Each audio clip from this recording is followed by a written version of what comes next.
ከተወለድነው 7 ልጆች ውስጥ 5ታችን አይነ ስውራን ሆነን የተወለድነው። እነዛ 2 ልጆቼ አይነ ስውራን ናቸው። የኔ 2ቱም ልጆቼ ማለት ነው። የ9 ዓመትና የ2 ዓመት ልጆች አሉኝ። አንድ ቀን ስራ እየሰራች ጎንበስ ብላ ኮቴውን ሳሰማ ከኋላ መጥቶ ስላስደነገጣት ረገመችውና በዛው አይነ ስውር ሆነ። አይነ ስውር ደግሞ የሆነው ከ17 ዓመት በኋላ ነው። እኔ ሙስሊም ነኝ፣ እነዚህ ሰዎች ደግሞ መጽሐፍ ቅዱስ ነው እያስነበቡኝ ያሉት ወደሚለው ነገር የመጣሁት በተለይ 5ኛ ክፍል ምናምን ስደርስ ነው። ስቅስቅ ብዬ አለቀስኩ። አሁን እዚህ ጋር ዲኑ አሊ አቡ ሱመያ የሚባል ሰው እንግዲህ ስለ አሁኑ ሁኔታ የማን ስለ ፍልውሃ መስጊዱ ስለ ተውፊቅ መስጊዱ እዚህ ጋር ታህሳስ 22 የተፖሰተ ፖስት አለ። ስለሱ እየነገረኝ ነው ማለት ነው። ለምሳሌ የእሱ ተከታይ ማጋጣሚ ስለሆንኩኝ ይኸውልህ አሁን እዚህ ጋር ኮሜንት ነው። ግን ዝናቡ እኮ ማነው ግን ቆርቆሮው እኮ በዝናብ አያሰማም። የኮመተው ነው ሃይደር የሚባል ሰው ነው። ሰላም አለይኩም ወራህመቱላሂ ወበረካቱ። እንደተለመደው ሳምንታችንን ጠብቀን በሙባረክ ፖድካስት በአዲስ እንግዳ ተገኝተናል። የዛሬ እንግዳዬ የተለየ እንግዳ ነው። ዛሬ ይዤላችሁ የመጣሁት የዛሬ እንግዳዬ ሙክታር ሁሴን ነው። ሙክታር ጥሬና ክብረ እዚህ ድረስ ስለመጣህ በጣም ደስ ብሎኛል። እኔም በጣም አመሰግናለሁ። እንኳን ደህና ቆያችሁኝ። እኔም በጣም ደስ ብሎኛል። መርሐባ። እስቲ ለተመልካቾቻችን ራስህን አስተዋውቅልን። ያው ቀደም ሲል ስሜን በደንብ ገልጸዋል። ሙክታር ሁሴን እባላለሁኝ። በሙያዬ መምህር ነኝ። ይሄ ነው እንግዲህ የተለየ ነገር የለኝም። መርሐባ። ጥሩ ቆይታ እንደምናደርግ በደንብ ተስፋ አደርጋለሁ። የምንጀምረው የት ተወለድክ ከሚለው ነው የምንጀምረው። እንዴት ነው ውልደትህ? እንዴት ነው ልጅነት ቆይታ? እንዴት ነው? የት ነው የተወለድከው? የተወለድኩት ምስራቅ አርሲ ነው። እድገቴ ደግሞ ምዕራብ አርሲ ሻሸመኔ ነው። በተወሰነ በከፊል ማለት ነው። ከዛ አዲስ አበባ ከ14 ዓመት ጀምሮ አልሐምዱሊላህ እስካሁን አዲስ አበባ ነው ያለሁት። መርሐባ። ልጅነት ጊዜ ለቤተሰብ ብቸኛ ልጅ ነን? ለቤተሰቤ 3ኛ ልጅ ነኝ። አጠቃላይ 7 ነን የተወለድ ነው። እኔ 3ኛ ልጅ ሆኜ ነው የተወለድኩት። ቤተሰቦቼ ጋር ብዙም አልቆየው እስከ 6 ዓመት። ከ6 ዓመቴ በኋላ ቅድም ለማንሳት እንደሞከርኩት ሻሸመኔ የካቶሊክ አይነ ስውራን ትምህርት ቤት ትምህርቴን ለ7 ዓመት ያህል ተከታተልኩኝ። ከዛ በኋላ ወደ አዲስ አበባ ነው የመጣሁት። ከቤተሰቦቼ ጋራ እንደ ሌሎች ልጆች አብሬ የማደግ እድሉን ብዙም ያላገኘው ሰው ነኝ ከ6 ዓመቴ በኋላ ማለት ነው። ኦኬ። እንዴት ነበር የልጅነት ጊዜን? እስቲ የተወሰነ ጫውታ። የልጅነት ጊዜ ያው በ3 ከፍዬ ነው የማየው። የልጅነቴን ጊዜ ከ6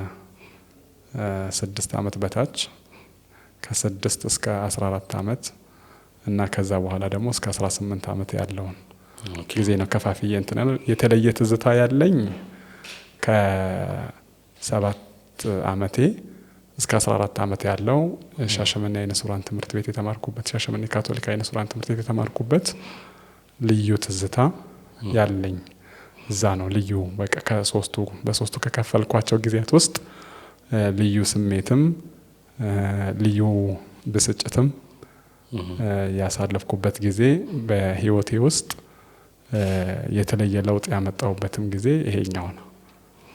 እስቲ ልዩ ያልከው ትዝታ እንዴት ነው? ልዩ በምንድን ነው የሚለየው? በምንድን ነው የሚለየው? ያው የመጀመሪያው ከቤተሰቦቼ መለየቱ ለኔ ለየት ያደርገው ነበር በወቅቱ። ኦኬ። እጅግ በጣም ከምወዳቸው እህት ወንድሞቼ እናት አባቴ መለየቴ ያው ለኔ እንደ ልዩ አጋጣሚ ነው ያንን የምቆጥረው።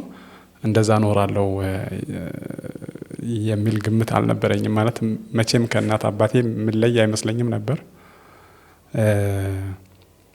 ይሁንና ያው የአጋጣሚ ነገር ሆነና ተለያየን። እዛ ከገባው በኋላ አፌን የፈታሁት በአፋን ኦሮሞ ነበረ። እዛ ስገባ ደግሞ በልጅነቴ በጣም ጓጓለት የነበረ በተለይ ከ4 ዓመት 5 ዓመት 6 ዓመት ሆኜ በጣም ማወቅ የምፈልገው አማርኛ ነበረ። ያንን አገኘው። በዚህ በጣም ተደሰትኩ። በጣም ከምነግርህ በላይ ጥሩ ጊዜ ነበረኝ እና በ15 ቀን ውስጥ አማርኛ ለመድኩ። ያደግኩበት ትምህርት ቤት የሚነገረው በአማርኛ ቋንቋ ነው። ያው የሁሉም ሰው መግባቢያ፣ የሁሉም ተማሪ መግባቢያ አማርኛ ነበረ። ከዛ ከአማርኛና ከአፋን ኦሮሞ ውጪ ደግሞ ቋንቋ ያለ አይመስለኝም ነበር። ሌላ ቋንቋ ወላይተኛ፣ ትግረኛ፣ አፋርኛ፣ ሶማሌኛ ምናምን የሚባሉ ነገሮችን በተለይ ወደ ደቡብ አካባቢ ምናምን ያሉ ብሔር ብሔረሰቦችንና ቋንቋውን በራሱ መኖራቸውን አላውቅም ነበር። እንደገና ደግሞ ከእስልምናና ከክርስትና ውጪ ደግሞ ሌላ ሃይማኖት ያለም አይመስለኝም ነበር። በተለይ ከእስልምና ውጪ ብዙም አልጠብቅም ነበር። ያው እኔ የተወለድኩበት አካባቢ በከፊል የኦርቶዶክስ እምነት ተከታዮች አሉ። ሌላ እምነት ግን ከኦርቶዶክስና ከሙስሊም ውጪ ሌላ እምነት ተከታዮች አሉ ብዬም አላስብም ነበር። እሱንም ኤክስፒሪየንስ አድርጌያለሁ። በጣም ደግሞ የሚደንቅህና ለየት የሚለው አማርኛውን ስለምድ ያው ከጓደኞቼ ከልጆቼ ከኔ የእድሜ አቻዎቼ ጋራ ኮሙኒኬት ለማድረግ በመሞክርበት ጊዜ በ15 ቀን ውስጥ ነው የለመድኩትና በጣም ጓደኛ ያረኩት። የሚገርምህ ነገር አማርኛ የሚችል ሰው ደግሞ አልነበረም። የኔ በጣም ጓደኛ የነበረው ሲዳመኛ ብቻ የሚናገር ልጅ ነበር። አማርኛውን ከየት ለመድከው ነው አሁን እንግዲህ እዚህ ጋር ሊያነሱት የሚችሉትና ያው ይናገር የነበረው እዛ ግቢ ውስጥ አማርኛ ስለነበረ ከሌሎች ከምሰማው ነበር የለመድኩት። ከአዎና አቤት ውጪ ሌላ ቃል አልችልም ነበር በጭራሽ። አዎና አቤት እዛው ካሉ ሰዎች ነበር፣ እዛው ካሉት ጓደኞቼ ነበር። ወንዶች ብቻ ቢያንስ ወደ 64 ምናምን ምን ሆነ ነበር። ከ64ቱ ቢያንስ አብዛኛው ወደ 50 ምናምን የሚሆነው በወቅቱ በደንብ ይችላል። አዲስ እኔ 1991 ነበር የገባሁት ወደ ትምህርት ቤቱ እና አብዛኞቹ በቃ በደንብ ነው የሚችሉት፣ በደንብ ነው ኮሙኒኬት የሚያደርጉበት። ለመድኩ። ከዛኛው ልጅ ጋራ ግን አላህ ይወቀው እንዴት ተግባብተን ጓደኛ እንደሆነ ደስታ ይባላል። እሱ ሲዳመኛ ነው የሚያወራው። እሱም አማርኛ ለመደ ነው አይችልም። በኋላ ለመደ። እሱም ግን ከሲዳመኛ ውጪ ወይ ኦሮምኛ አይችልም ወይ አማርኛ አይችልም። በጣም ቤስት ጓደኛዬ ነበር በጣም። ሌላው ለየት የሚያደርገው እኔ ሙስሊም ነኝ፣ እሱ ደግሞ ፕሮቴስታንት ነው። የሚደንቀህ ነገር አንድ ዶርም ውስጥ ለሁለት በቃ እኔ ከታች ተኛለሁ፣ እሱ ከላይ ነው የሚተኛው። እንደ ዩኒቨርሲቲ ነው ስትራክቸሩ የምናድርበት። በቃ በጣም ጓደኛ ሆን። እኔ የሱን ልብስ የሱን ጫማ አረጋለሁ፣ እሱ የኔን ያረጋል። በጣም ቤተሰብ ሆነ። በቃ በጣም ጥሩ ልጅ ነበረ በጣም። ስለዚህ የተለየ ቆይታ ነበር። ቤተሰብ ውስጥ አይነ በሲርነት እንዴት ነው? አንተ ብቻ ነበርክ ወይስ? የሚገርምህ ነገር ያላነሳሁት ነገር ምንድነው፣ ከ1991 ወደ ትምህርት ቤቱ ስንገባ ከኔ ጋራ የኔ ታናሽ እህት አብረን ነበር የገባነው። ሁለታችንም አይነ ስውራን ስለሆነ ያው መጀመሪያ ግን ትምህርት ቤቱ የአይነ ስውራን ትምህርት ቤት ነው። የተመሰረተው በካቶሊኮች ነው። የውጭ ሀገር ዜጎች ናቸው። እዛ የሚመጡት ተማሪዎች ከመላው ኢትዮጵያ የሚሰበሰቡ ተማሪዎች ናቸው። ተጣርተው ማለት ነው። ተጣርተው ያው አይነ ስውር መሆን ነው ትልቁ መስፈርት እዛ ግቢ ለማምጣት ማለት ነው። እኔም ታናሽ እህቴም አይነ ስውራን ነን። በነገራችን ላይ አይነ ስውርነት ቅድም አንተ እንዳነሳኸው አጠቃላይ ከተወለድነው 7 ልጆች ውስጥ 5ታችን አይነ ስውራን ሆነን የተወለድነው። የኔ ታላቅ ወንድም 1990 ላይ ሰበታ መርሐ ውራን ነበረ የገባው።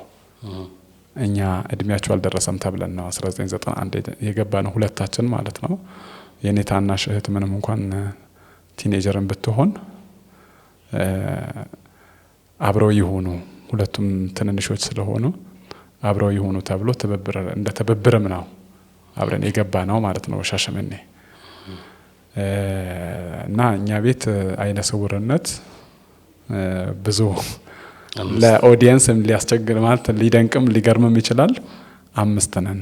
ከየት መጣ ምናልባት የሚል ጥያቄ ምናልባት ልታነሳ ትችላለህ። እና እናትም አባትም ከአባታችን ነው አይነ ስውርነትን የወረስነው እኛ። አባታችን አይነ ስውር ሆኖ ነው የተወለደው።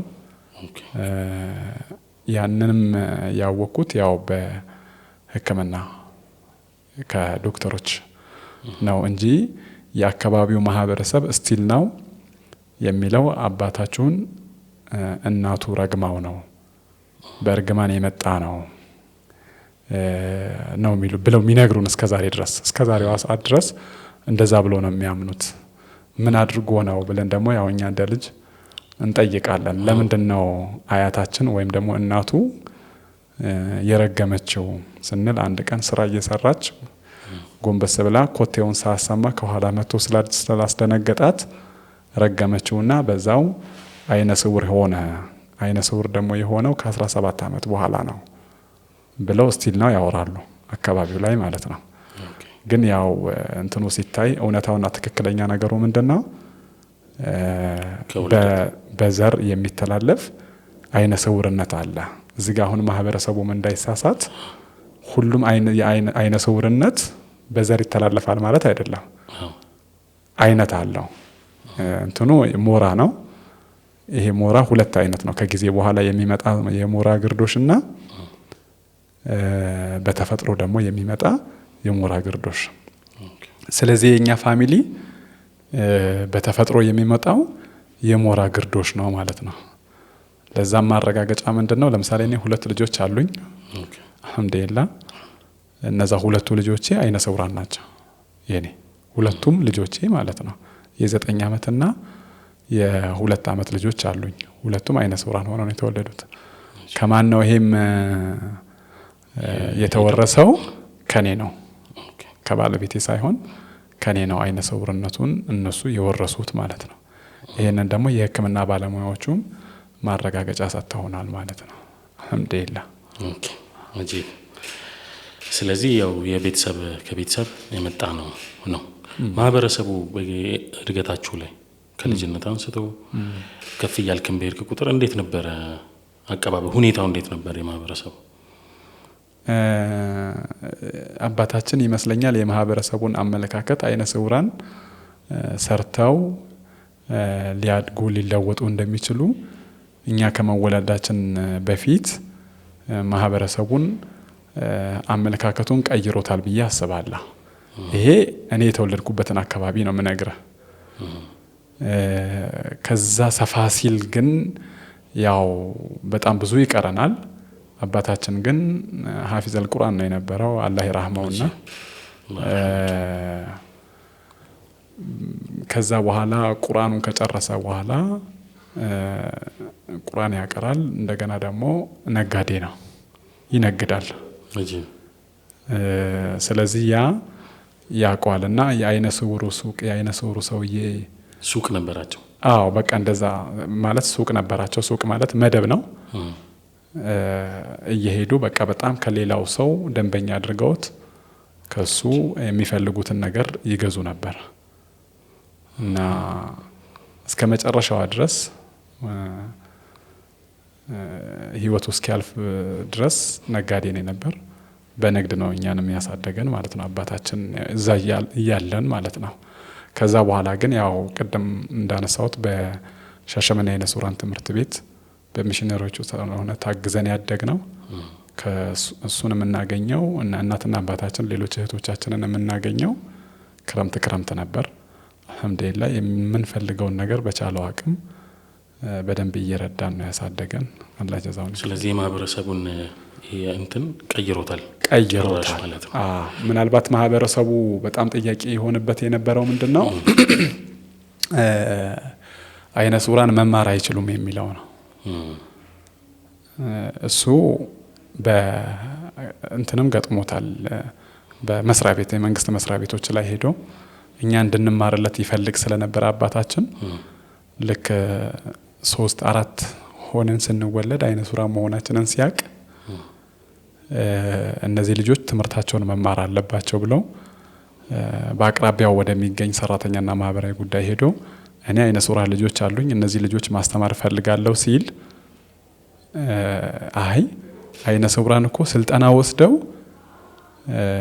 ከዛ በኋላ የእጅ ሙያዎችን ለምሳሌ እንደ ጃንጥላ መስራት፣ ሹራብ መስገጃዎችን እንደዚህ ነገሮችን መስራት ነው የሚችሉት እንጂ ትምህርት መማር አይችሉም በጭራሽ ብለው መልሰውት እንደነበረና ከዛ በኋላ አይ መማር እንደሚችሉ እኔ በሬዲዮ ሰምቻለሁ፣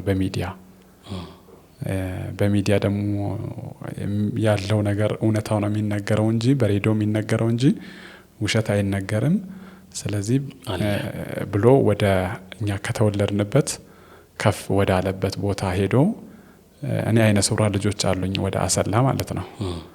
ሄዶ አሰላ ሰራተኛና ማህበራዊ ጉዳይ ሄዶ እኔ አይነ ስውራን ልጆች አሉኝ እነሱ እንዲማሩልኝ እፈልጋለሁ ሲል ይሄ የ1987 የ1988ን ታሪክ ነው አሁን እየነገርኩ ያለሁት። በኋላ ካለፈ በኋላ ስለነገረኝ ማለት ነው አባታችን። እኛ ቤት ለቤት እያንኳኳን ነበር የምንፈልገው። የሰበታ መርሐውራን ትምህርት ቤት ኮታ ይሰጠናል፣ የኦሮሚያ ትምህርት ቢሮ ኮታ ይሰጠናል። እና አይነ ስውራንን ፈልጋችሁ አምጡ ተመዝግበው ይማሩ ይሉን ነበር። ቤት ለቤት ነበር አካል ጉዳተኞችን የምንፈልገው። አንተ ራስህ አይነ ስውር ሆነ አይነ ስውራን ልጆች አሉኝ እና ላስተምራቸው ወይም አስተምሩልኝ እንደዚህ አድርጉልኝ በማለት ብቻ ሙሉን ወጪ ሸፍነን እኛ እንልክልሃለን ብለው እጣ ተጣለልን። ለኔ ለታላቅ ወንድሜና ታናሽ እህቴ ያለች ለሶስታችን እጣ ተጣለ። የሁለታችን ሻሸመኔ ሆነ። የታላቅ ወንድማችን ሰበታ ደረሰው። እሱ 1990 ላይ ወደ ትምህርት ቤት ገባና እኛ ቀጣይ 1991 ላይ ወደ ትምህርት ቤት ገባን ማለት ነው። በኋላ ማህበረሰቡ በጣም ነው የገረመው። እነዚህ ልጆች ይማራሉ ሲባል ማመን ነው ያቃታቸው። መተንኛ ክረምት ተመልሰን ስንጽፍ ስናነብ ምናምን በጣም ነው የሚገርማቸው። በቃ ምንድነው እንዴት ነው በቃ ብሬልን ስናነብ በጣም ነው የሚደንቃቸው። በቃ ተሰብስበው በስነ ስርዓት ቡና ተፈልቶ እኛ ቤት እኛ በስሌት በስታይለስ ጽፈን ስናነብላቸው በቃ በጣም ነው የሚደነቁት፣ በጣም ነው የሚገረሙት። ይሄ በቃ ኖርማል እንደው በቃ ይሄ ፈረንጅ እኮ የማይሰራው ነገር የለም እኮ በቃ እነዚህ አይነ ስውራን እንዴት ይጽፋሉ እንዴት ያነባሉ ምናምን ብለው በቃ ለተከታታይ ሳምንታት በቁም ነገር ቡና እንትን የተደረገ በኋላ በቃኛ ምናነበው ይዘን ምናምን መጽሐፍ ይሰጠናል። የሚሰጠን መጽሐፍ የኔና እህቴ መጽሐፍ ቅዱስ ነው። የሚገርም ነገር እኛ አካባቢ ደግሞ ማህበረሰቡ አብዛኛው ሙስሊም ነው እና እንትናችን ላይ መጽሐፍ ቅዱሳችን ላይ የመስቀል ቅርጽ አለው። ያው እነሱ ናቸው የሚያዩት። እኔ አሁን ጌጥ ነበር የሚመስለኝ። መጀመሪያችን መጽሐፍ ቅዱስ ይዤ ይሄድና ከዛ በኋላ የሉቃስ ወንጌል ምዕራፍ 1 ምናምን እያልኩ ሳነብላቸው አብዛኞቹ አማርኛ ስለማይችሉ ጸጥ ብሎ ነው የሚያዳምጡኝ። ግን መስቀሏን እነሱ ያውቋታል። እና የሉቃስ ወንጌል ሊያበላሿቸው ነው የሚል ነገር አይነሳም። ሊያበላሿቸው ነው የሚል ነገር አይነሳም። የሚያነሱ ነበሩ ግን ለኛ አይነግሩ ነው። ከማህበረሰቡ ውስጥ የሚያነሱ ለአባታችን ምናምን የሚነግሩ ሰዎች አሉ። ግን ደግሞ ትምህርት መማራችንን እንደ ልዩ እድል ነው እነሱ የሚያዩት። አሁን ሊበላሹ ነው ወይም ከዲናቸው ምናምን ሊያወጧቸው ነው ምናምን ብሎ ማንም እንትን አያረጋም። በተለየ ሁኔታ እኛን የሚያግዙን የሚረዱ ምናምን ያው እንደ ሹክሹክታ ምናምን ቀስ ብሎ ለአባታቸው ምናምን ይነግሩታል። አረ እነዚህ ልጆች የሚያነቡትን መጽሐፍ እንደዚህ ነው ማንም ምንም አይደለም። በቃ አራ ይሄ በቃ እንደ የሚገርም ቴክኖሎጂ ወደ ዘመናዊነት ገቡ ነው የሚለው አሁን ሰዎቹ እንጂ በዚህ ልክ እንትን የሚያደርጉ እኛ ራሱ እኔ እንኳን በደንብ በትክክል እንትኑን ያወቅኩት 4ኛ ክፍል 5ኛ ክፍል ስደርስ እኔ ሙስሊም ነኝ እነዚህ ሰዎች ደግሞ መጽሐፍ ቅዱስ ነው እያስነበቡኝ ያሉት ወደሚለው ነገር የመጣሁት በተለይ 5ኛ ክፍል ምናምን ስደርስ ነው እንጂ ምንም የተለየ የማውቀው ነገር የለም። ክረምት ወደ ቤተሰቦቻችን ስንመለስ ቆሎ እንኳን ለመብላት አማትበን ጸልያን ነው ምን በላይ ነበር። ወደ ቤተሰብ ተመለሰና ምክንያቱም 10 ወር ሙሉ የዘመርን የጸለየን ምን እያለን ነው ምን ቆየው ያ ነገር ወዲያው አይጠፋልህም። ገብቷል አትራሳው እና ደግሞ በቃ ተርቢያው ገብቷል ያንን ማድረግ ነው ብሎ ነው እንትንም ያደርግ ልጅ ነው። በዛ ላይ ብዙ ነገር የለም። አንድ ቀን ሳማትብ ማዘር በመቆያ እጄን ስትመታኝ በጣም አስታውሳለሁ። አይደረግም እንደሱ ምናምን ስትለኝ ምክንያቱም ምን እንደነበረ ግን ትዝ አይለኝም። ቆሎ እየቆላች ከደረሰው ቆሎ ላይ የስንዴ ቆሎ ነበር በጣም አስታውሳለሁ። እንትን ካለው ላይ የደረሰውን አስቀድማ ሳታን ከዛ አማትቤ ለመብላት እንትን ስል እንትኗን ስሜቷን መቆጣጠር አቅቷት ይመስለኛል አፉ ብያታለሁ። በነገራችን ላይ ይሄን ነገር ግን ሲያይ ቤተሰብ አሁን በጣም ሴንሲቲቭ ነው፣ ለእምነት ሴንሲቲቭ ነው ሙስሊሙ አይደል? ይሄን ነገር ሲያይ ድጋሚ ለመላክ አሁን ለክረምት ስትመጡ አይደል ይሄን ነገር የምታደርጉት ድጋሚ ለመላክ ልጄን ይቀይሩብኛል የሚል ነገር አያድርባቸው? ተቋም የለም አሁን ተቋም እስላማዊ የሆነ ተቋም አማራጭ የለም ማለት ዓለማዊ ትምህርቱን እንድናገኝ ይፈልጋሉ፣ ዲናችንን ግን እያጣን ነው። አሁን አባቴ ያጠፍቶት ነው ብዬ አላሰበም፣ ግን በቃ እንትን አረግ በተቻለ መጠን እረዳቸዋለሁ፣ አግዛቸዋለሁ፣ ወደ ዲናቸው እንዲመለከቱ እንዲመለሱ በጣም አግዛቸዋለሁ ነው የሚለው። ምክንያቱም ክረምት ወጥሮ ቁርአን ያቀራናል። ኦኬ ቢሄዱ ምን ያለው ይማሩ ትምህርቱን ከዛ በኋላ ሲመለሱ ግን አገኛቸዋለሁ። ግን የሚገርምህ ነገር እኔ ፋቲሃን ለማፈዝ 4 ክረምት ፈይቶብኛል። 4 ክረምት ለምንድን ነው መሰለህ? ማለት 4 ክረምት የሚፈጅብኝ ትኩረት አልሰጠውም እና ያ ትክክለኛው እንትን ያ ጸሎቱ ነው ምናምን ብዬ ነው የማስበው። ገብቷል? እና የሚመጣው አይምሬም እሱ ነው። ክረምት ሁሉ ጊዜ ሰመጣኩ መጽሐፍ ቅዱስ ጊዜ ነው እንግዲህ 4 ክረምት ማለት 8 ወር ፋቲሃን ለማፈዝ ማለት ነው። እና በጣም ነው እንትን የብሬል ቁርአን አልነበረም በጊዜ የለ የብሬል ቁርአን ማለት ነው። ስለዚህ ንባቡንም ትሬን ለማድረግ ለመልመድ ምናምን ያን ነው መጽሐፍ ቅዱስ ነው በቃ መልመጃው ምኑም በሱ ነው የሚሰራው ማለት ሁሉ ነገር በመጽሐፍ ቅዱስ ነው። ምሳሌ ሰጣ። ወደ ልጅነት እንመለስ ብዬ ወደ በልጅነት እስቲ የሚከብደህ ነገር ወይ ደግሞ ለማድረግ የሚከብደህ የነበረ ነገር አለ ለየት ያለ በልጅነቴ ለማድረግ? እኔ ወላ ምንም የማስታውሰው ነገር ለምንድን ነው በጣም የሚከብደኝ በልጅነቴ ይሄን ማድረግ በጣም ይከብደኝ ነበር ተቸግሬያለሁ የምትለው ነገር? 4ኛ ክፍል 5ኛ ክፍል እያለሁ ልክ እንዳልኩ ወደ ዲናችን እንትን ለማድረግ ሰላት መስገድ በጣም አቂቃ ፊልም ማድረገው እሱን ነበር። በጣም እንደውም የአካባቢያችን ላይ እኛ ትምህርት ቤት መስጊድ አለና አዛን ስንሰማ ሲሰግዱ በተለይ መግሪብ ኢሻ ላይ ሱቢ ላይ ያው ድምጻቸውን ጮክ አድርገን አይደል ሰላት የምንሰግደው እና ኢማሙ ጮክ ብሎ ነው ቁርአን የሚቀራው እና እሱን ስሰማ በጣም ፊል አደርጋለሁ። በጣም ይሰማኝ ነበር። በጣም ማለት ከምነግርህ በላይ ተኝቼ በቃ ከመስጊድ የሚወጣው ድምጽ በጣም በቃ እንድናፍቀኝና አንድ እዛ ያልቻልኩት ነገር እሱ ነው። በቃ ሰላት አለመስገድ እንደውም ምን እላለሁኝ ሰው ሰላትን የመስገድ እድል አግኝቶ 5ቱን ወቅት ሰላት እንዴት ነው አንዷን 2ቱን 5ቱን ሚስ የሚያደርገው ላለሁኝ እኔ በጣም ይቆጨኛል። በጣም ማለት ነው ስቲል ነው። በነገራችን ላይ በህይወቴ ውስጥ ያልኖርኩት 7 ዓመት አለ ብዬ የማስበው አንዱ እሱ ነው። ጃምፕ ያደረኩት ትምህርት ቤት እያለ ያሳለፍኩት ጊዜ ትምህርት ቤት በቃ እዛ እያልኩ በቃ በዙሪያው መስጂድ ምናምን አልነበረም። በትምህርት ቤቱ ዙሪያ ነበር። መውጣት አይቻልም። እዛው ከግቢ አትወጣም። ከግቢ የምንወጣው ቤተ ክርስቲያን ለመሄድ ነው። እዛው መስጊድ አይችልም። እንኳን እሱን አይደለም ቢስሚላህ ማለት አይችልም። በውስጥ አይቻልም። በሲር ነው እንትን በሲር እንደሱ ካልሆነ በስተቀር ሊቀሙ ይፈልጋሉ። አዎ እንደ ቢቻላቸው እንደሱ ነበር፣ ግን አትልም በጭራሽ። እንደው የነበሩት አብዛኛው ሚሽነሪ ነበር አይደል? የነበሩት ያነ ሱራን ትምህርት ቤቶች ሚሽነሪዎች ናቸው የነበሩት። ስለዚህ ሀስሉ በጣም ከባድ ነበር ማለት ነው። በጣም በነገራችን ላይ ይሄ ከባድ መሆኑን የምታውቀው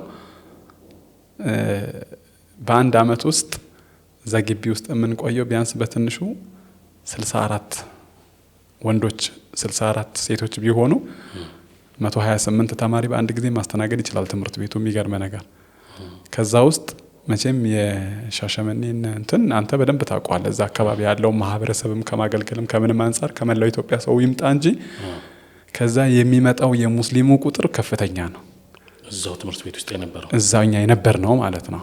ቢያንስ ከዛ ውስጥ ከ64ቱ ውስጥ 30ችን ሙስሊም እንኳን ብንሆን ከ30ው ውስጥ 25ቱ ከፍሮ ነው የሚወጣው። የሚገርም ነገር ከፍሎ ነው የሚወጣው። ምክንያቱም ለምንድነው እዛ በልጅነት የተነገረው ነገር ትክክል ነው ብለን የምታስበው። ልጆች አሉ አንተ አሉ ልጆች ካንተና ከሚሶቻቸው በትክክል የሚያምኑትና የሚቀበሉት የማንን ነው?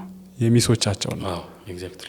ሚስ እንዲህ ብላኛለች ይሄንን አታድርጊ ወይም እንደዚህ አትጻፊ እንኳን ብትላት ኖ ሚስ ያሳየችኝ ወይም ቲቸር የነገረኝ ወይም ያሳየኝ እንደዚህ ነው ነው። አንዳንድ የሚስዮን አባቶች እንደውም ልጅህን እስከ 5 ዓመት ስጠኝና ከዛ በኋላ መልስልሃለሁ ይለዋል። ይሄ የሚሽነሪዎቹ ትልቅ እንትን ነው በነገራቸው። ከዛ ዑምራቸውን ሙሉ የማይቀይሩት አይነት አይዶሎጂ ይቀርጹባቸዋል። በ5 ዓመቱ ልጅህን ስጠኝ በ14 ዓመቱ መልስልሃለሁ ነው በደንብ የሚሰራበት ጊዜ ያቺ ታይም ናት። በ5 ዓመት ልጅህን ስጠኝ በ14 ዓመት መልስልሃለሁ። ጋግሮ ሰጥቷል ልጅህን። ስለዚህ ይቀየራል። በቃ ኮምፕሊትሊ ይለወጣሉ ልጆቹ። ስለዚህ አንተ እንደነሱ ያሉንክበት ምንድነው ኤነርጂው? የፋዘር ልፋት ይመስለኛል። የፋዘር ልፋት በቃ እኛ ላይ ክረምት ኮንፊደንስ ነበራቸው በጣም በቃ አንድ ቀማት በቃ ወደ ትክክለኛው መንገድ መልሳቸዋለሁ እነዚህ ልጆች በትምህርታቸው ብቻ ይጎብዙልኝ እንጂ ዲኑን በደንብ አሳውቃቸዋለሁ ብሎ ነበር የሚያስበው የነበረው ማለት ነው። ቅራአቱስ 4 ክረምት ፋቲሃ ፈጀበ። ከዛስ በኋላ ፋቲሃው ካለቀ በኋላ ምናልባት ያው የሚፈልገውን ያህል አልሄድኩም። በዚያ ስቲል ነው እስከዛሬ ድረስ በጣም ይሰማኛል። ማለት ማህፈዝ ነበረብኝ ቁርአን። በነዘር ጨርሳ ነዝርን እኮ የነዝርን እድለኛ ያገኘነው በምንድን እንዴት ነው? ቅርብ ጊዜ ነው እንዳልኩ የ10 ዓመት ታሪክ ነው። የብሬል ቁርአን ምን ይመስላል የሚለውን የምናውቀው የ10 ዓመት ታሪክ ነው። ስለዚህ ከዛ በፊት የነበረው ሂፍዝ ነው፣ ሌላ አማራጭ ሂፍዝ ነው። በሂፍዝም ማን እንትን ያረጋል። እኔ አሁን 4 ኪሎ ነው ለምሳሌ ያደግኩት ከ14 ዓመት ጀምሮ 4 ኪሎ አካባቢ ግብጽ ኤምባሲ አካባቢ 6 ኪሎ እዛ አካባቢ ነው ያደግኩት እና ወደ መስጊድ ምናምን ስትሄድ እንዴት እንትን ታረጋለህ አንተ መጀመሪያ በነዝር ካልቀራ ይሉሃል። ኤክስፒሪየንሱ ራሱ ነው ከተማ ላይ እንደው አንዳንድ ጊዜ ገጠር ይሻላል እንደ ምናምን ትላለህ። ብዙ ሐፊዘል ቁርአኖች ማና ሐፊዞች አሉ አይደለ? አይነ ስውራን አሉ መስጊድ ምናምን የሚያቀሩ ምን የሚሉ በደንብ ያው በሂፍዝ ነው እንደዛ እንትን የሚያረጉት። ከተማ ላይ ግን አይነ ስውር ሲያዩ እንዴት ነው ይሄንን ልጅ ማሳፈዘው የሚለው በራሱ ኡስታዞቹን ይጨንቃቸዋል። በጣም ጥያቄ የሆነባቸዋል። ልፈልጌ ነው አንተ ገፍተህ እስክትመጣ ድረስ። እኔ ደግሞ በዙሪያዬ የነበሩት አሁን ከ14 ዓመት ጀምሮ አዲስ አበባ ከመጣው በራሱ በዙሪያዬ የነበሩት ጓደኞቼም ክርስቲያኖች ናቸው። ወደዛ ለመምጣት በራሱ እኮ ጓደኛ እና ቤተሰብ ያስፈልጋል። ሌላ እኔ ደግሞ ገና በ14 ዓመቴ ነው ቤት ተከራይቼ መኖር የጀመርኩት እዚሁ አዲስ አበባ። ኦኬ ስንተኛ ክፍል ሆነ ማለት ነው? 7ኛ ክፍል ሆኜ የት ትምህርት ቤት? ምኒልክ አንደኛ ደረጃ ተማርኩኝ 7 እና 8 9 እና 10ን ጥቁር አንበሳ 11 እና 12ን እንደገና ምኒልክ ተማርኩ። ጥቁር አንበሳ አይነ ስውራን አይደለም በአካቶ ነው። ከዛ በኋላ ከ7ኛ ክፍል ጀምሮ ከአይናሞች ጋር ነው የተማርኩት። ኦኬ በአንድ ክፍል ውስጥ 7ኛ ክፍል እያለን 97 ተማሪዎች ነበር። ከ97 ተማሪዎች ውስጥ 7ታችን አይነ ስውራን ነን፣ 90ዎቹ አይናሞች ናቸው። ትንሽ የመጀመሪያው ወቅት ላይ ትንሽ ከብዶኝ ነበር። በቃ በተለይ ማስታወሻ ሲይዝ ስጽፍ አስተማሪዎቹ በራሱ እኛን እንዴት ማገዝ እንዳለባቸው አንዳንዶቹ አዲስ ይሆንባቸዋል። ምኒልክ በርግጥ በዚህ ትንሽ ኤክስፒሪየንስ ያላቸው መምህራንም ደግሞ አሉ።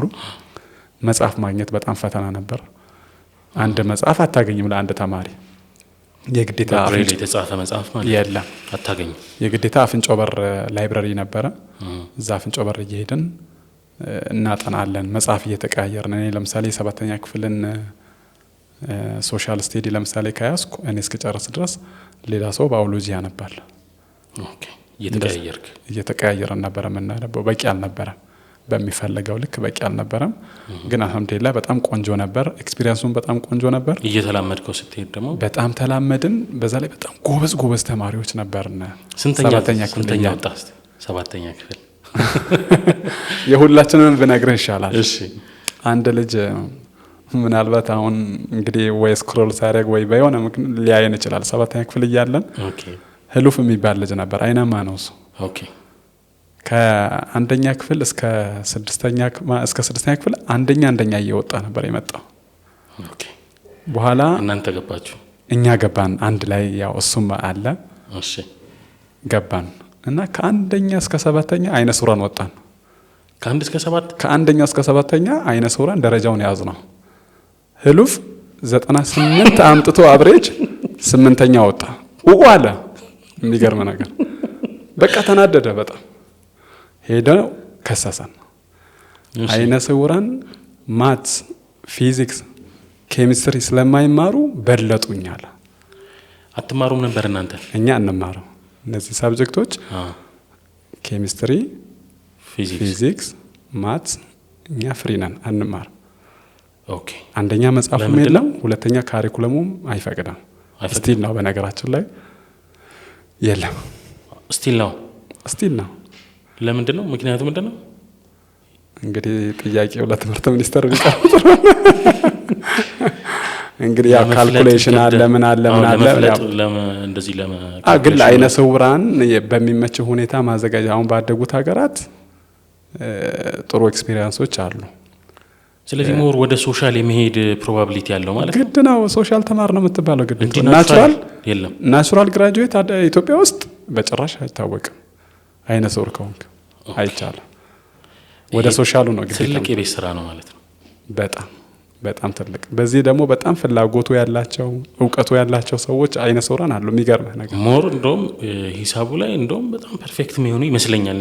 እንዲሁ ይመስለኛል በጣም እውቀት ነው እንጂ በነገራችን ላይ አይነን አይደለም ስለሚበዛ ናቹራሊ እንደውም ሶሻልና ናቹራሊ አሁን ኮምፔር ማድረጋችን አይደለም።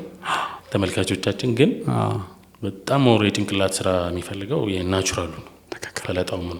ለዛ ደግሞ የተሰጡ ይመስለኛል።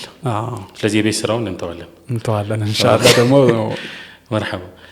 ስንተኛ ከ1 እስከ 7 ከወጡት ውስጥ አንተ ስንተኛ ወጣ? እኔ 5ኛ ወጣሁ። የሚገርምህ ነገር 5ኛ ወጣሁ። ፉክክሩ በጣም ኃይለኛ ነበር።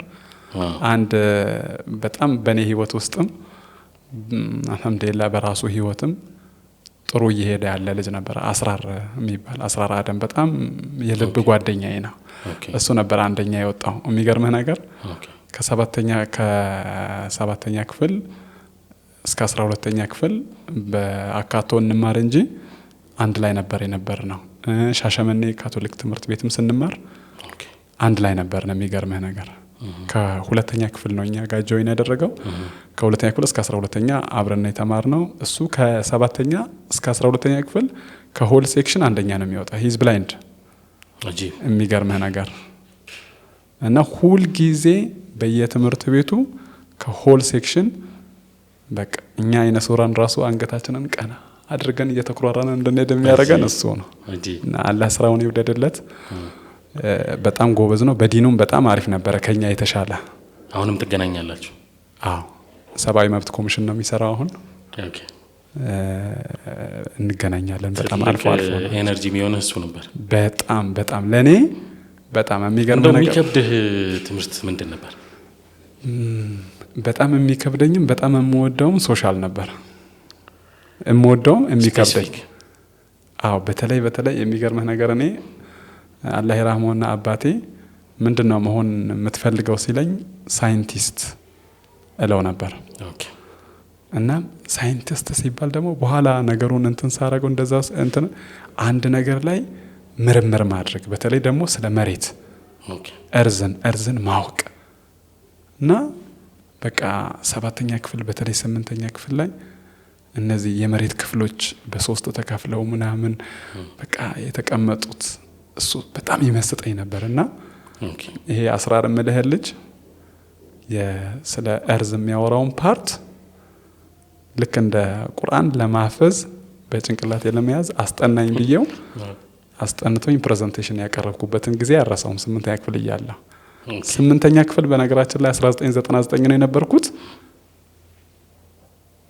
ያቺን ቀን ብቻ ነው የተደሰትኩት በህይወት ዘመኔ በ1999 ያቺ ፕሬዘንቴሽን ስለ እርዝ ፕሬዘንቴሽን ያቀረብኩባትን እንጂ ከህይወት ውስጥ ደግሞ የትኛው አመት ይፋቀልህ ቢባል 1999 ቢፋቅልኝ ደስ ይለኛል ነው የሚለው። የሚገርም ነገር እዛው አመት ላይ አው እዛው አመት ላይ ለምንድነው መሰለህ በጣም አሞኝ ነበር። ኦኬ በጣም ታምሜ ነበር። ሰው አልነበረኝም። ምንድን ነበር ህመሙ? ቲቪ ነበር። የሚገርም ነገር ግን አልታወቀልኝም ነበር እና አላህ መቼም ረጅም ሀያት ይኑርህ ብሎ መሰለኝ እንዴት ታወቀልህ? ሐኪም ቤት ሲሄድ አንዴ ወባ ነው ይሉኛል፣ አንዴ ታይፎይድ ነው፣ ታይፈስ ነው። በጣም ብዙ መድኃኒት ወሰድኩ እና በቃ ሳር ታውቃለህ፣ ሳር ነው ያከልኩት በቃ። እና ሰው ደግሞ አስጠላኝ። ይሄን አሁን አጠገብህ ሰው የለም። ይሄ 14 ምልህ ልጅ አለ፣ እሱም ይደብረኛል። በጣም ነበር የምጠላው። ሰው ያስጠላኛል፣ የበሽታው እንትን ይደክመኛል በጣም። ከ4 ኪሎ ፊት በርጋ ተነስቼ አሁን ይሄ የህፃናት መጫወቻ የተሰራበት አለ አይደል? ከሱ ተነስቼ ምኒልክ ትምህርት ቤት ለመሄድ ይደክመኛል ነው የምነግርህ። 3-4 ጊዜ ማረፍ አለብኝ፣ ቁጭ ማለት አለብኝ። እኔ ደግሞ አላውቀውም ቲቪ ምን እንደሆነ አላውቀውም ጭራሽ። የሚገርመህ ነገር እንዴት ተለየ? ከዛ ምኒልክ ሆስፒታል ነው በቃ ብዙ መድኃኒት ከወሰድኩ በኋላ እስቲ ሪፈር ተብሎ ሄድኩኝ። ከጤና ጣቢያ ነበር የምከታተለው። ምኒልክ ሆስፒታል ሄድኩ። ብዙ ሰው ጠርጥሮ የነበረው HIV ፖዚቲቭ ነህ ምናምን ብሎ ነበረ ይመስለኛል፣ ሳይሆን ነበር።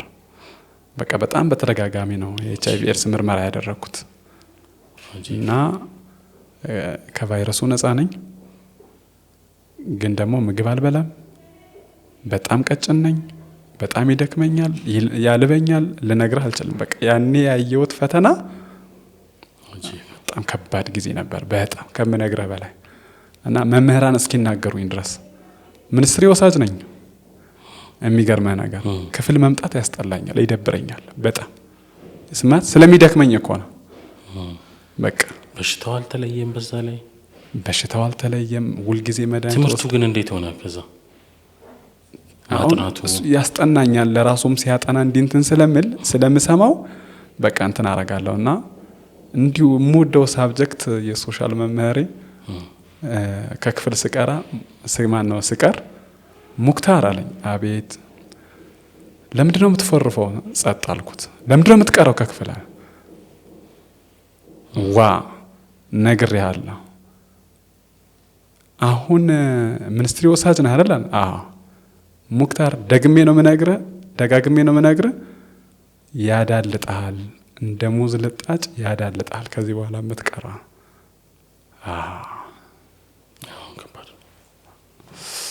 መቅረት የለብኝም ማለት ነው ከክፍል። ከዛ ሁልጊዜ ትምህርት ቤት ሲባል ስቲል ነው ያዳልጣል የምትለው ቃል አይምሮዬ ላይ ያለች። የሚገርምህ ነገር ትወድቃለህ። ሚኒስትሪ ነው እንዴ ይሄ ሰውዬማ እንደዚህ ብሎኝ እንዴት ዱዓ አደረግኩ። ያ ረቢ አለ አበርታኝ። መድኃኒት መውሰድ ጀመርኩ። በሽታዬም ተገኘ። በ2-3 ሳምንት ውስጥ በሽታዬም ተገኘ። መድኃኒት መውሰድ ጀመርኩ። ያዳልጣል በቃ ሁልጊዜ አይምሮ ይወስጣል። መጽሐፍም ስነካ ዩኒፎርም ስለብስ ያዳልጣል በቃ በረታው። ከዛ ሚኒስትሪ አልሐምዱሊላህ ቆንጆ ውጤት አመጣው። ወደ 9ኛ ክፍል አለፍኩ እና በጣም ግን የተፈተንኩበት አመት ነበር 1999። ሙክታሪ እንትን እስቲ ስለ ቤተሰብ እናንሳ። እሺ ባለቤትህም አይነ ስውር ነች። እንዴት አድርገህ ለትዳር አጫህት? እስቲ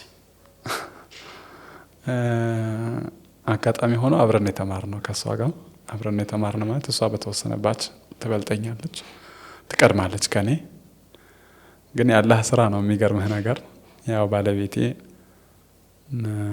እሷ አዲስ አበባ ዩኒቨርሲቲ ነበረች፣ እኔ ኮተቤ ዩኒቨርሲቲ ነው የነበርኩት። በተለያዩ አጋጣሚዎች እንደዚህ የመገናኘት እንትኖች ነበሩ። ኖርማሊ ስለኔ መረጃ አላት፣ ስለ እሷ እኔም በቂ መረጃ አለኝ። ምንድን ነበር መስፈርትህ? ከማግኘት በፊት የኔ መስፈርቴ በነገራችን ላይ የቲም የሆነችን ሴት ስጠኝ፣ እናትም አባትም የሌላት የቲም የሆነች እና መልካም የቲም የሆነች ሴት ስጠኝ ነው የምለው። ለምንድነው ይሄንን የመረጥኩት? ዱዓ ሳረግ ያ ረቢ አላህ ለሚስቴ እንደ እናትም እንደ አባትም እንደ ባልም መሆን አስችለኝ ብዬ ነው እንደሆን አስችለኝ ብዬ ነው ዱዓ ማረጋው። ያንን ፍቅር መስጠት ፈልጋ የባልነትን ብቻ ሳይሆን የእናትም የአባቷንም ሐቅ እንድወጣ ማለት ነው። እሷ ከእናቷና ከአባቷ እንደ ልጅ የምትጠብቀው ሐቅ አለ አይደል? ያንን እኔ እንድወጣው ማለት ነው። ይሄ የኔ አስተሳሰብ ነው።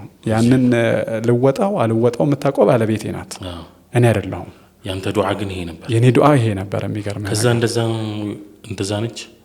በቃ ከዛ በኋላ ያው ፕሮፖዝ ካረኩ ማለት ለኒካ ዝግጅት ስናረግ ያው መጀመሪያ ሽማግሌ ትልካለህ አይደል? ሽማግሌዎቹን ከላኩ በኋላ ያ መሆኑን አወቅኩኝ። በቃ የኒካው ቀን የሰርጋችን ቀን ሲቆረጥ ኒካና ሰርጋችን በተመሳሳይ ቀን ነው የነበረው። ያ ሲቆረጥ ለሽማግሌዎች እናትም አባትም እንደሌላት ነገር ግን እንደ እናትም እንደ አባትም ሆነው ያሳደጓት እጅግ በጣም ከተከበሩ ቤተሰቦች ነው የተረከብኩት። ዱዓው መቅቡል ነበር። በደንብ በነገራችን ላይ ወጥረህ ነው ዱዓ ያረከው ወይ? በጣም እኔ የሚገርምህ ነገር ዱዓ አርጌ በአይምሮዬ ኢማጂን ያረኳቸው ነገሮች አልহামዱሊላህ እስካሁን አንድም የቀረብኝ ነገር የለም። እስካሁን ምነግርህ ማለት ነው። መጀመሪያ በአይምሮዬ ዲዛይን አረጋለሁ።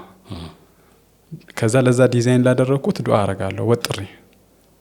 ለምሳሌ አዲስ አበባ ትምህርቴን እንድማር በአካቶ ትምህርት አዲስ አበባ ላይ በቃ እንድኖር ስራ እንድሰራ አሁን ብነግርህ ላታመን ትችላለህ።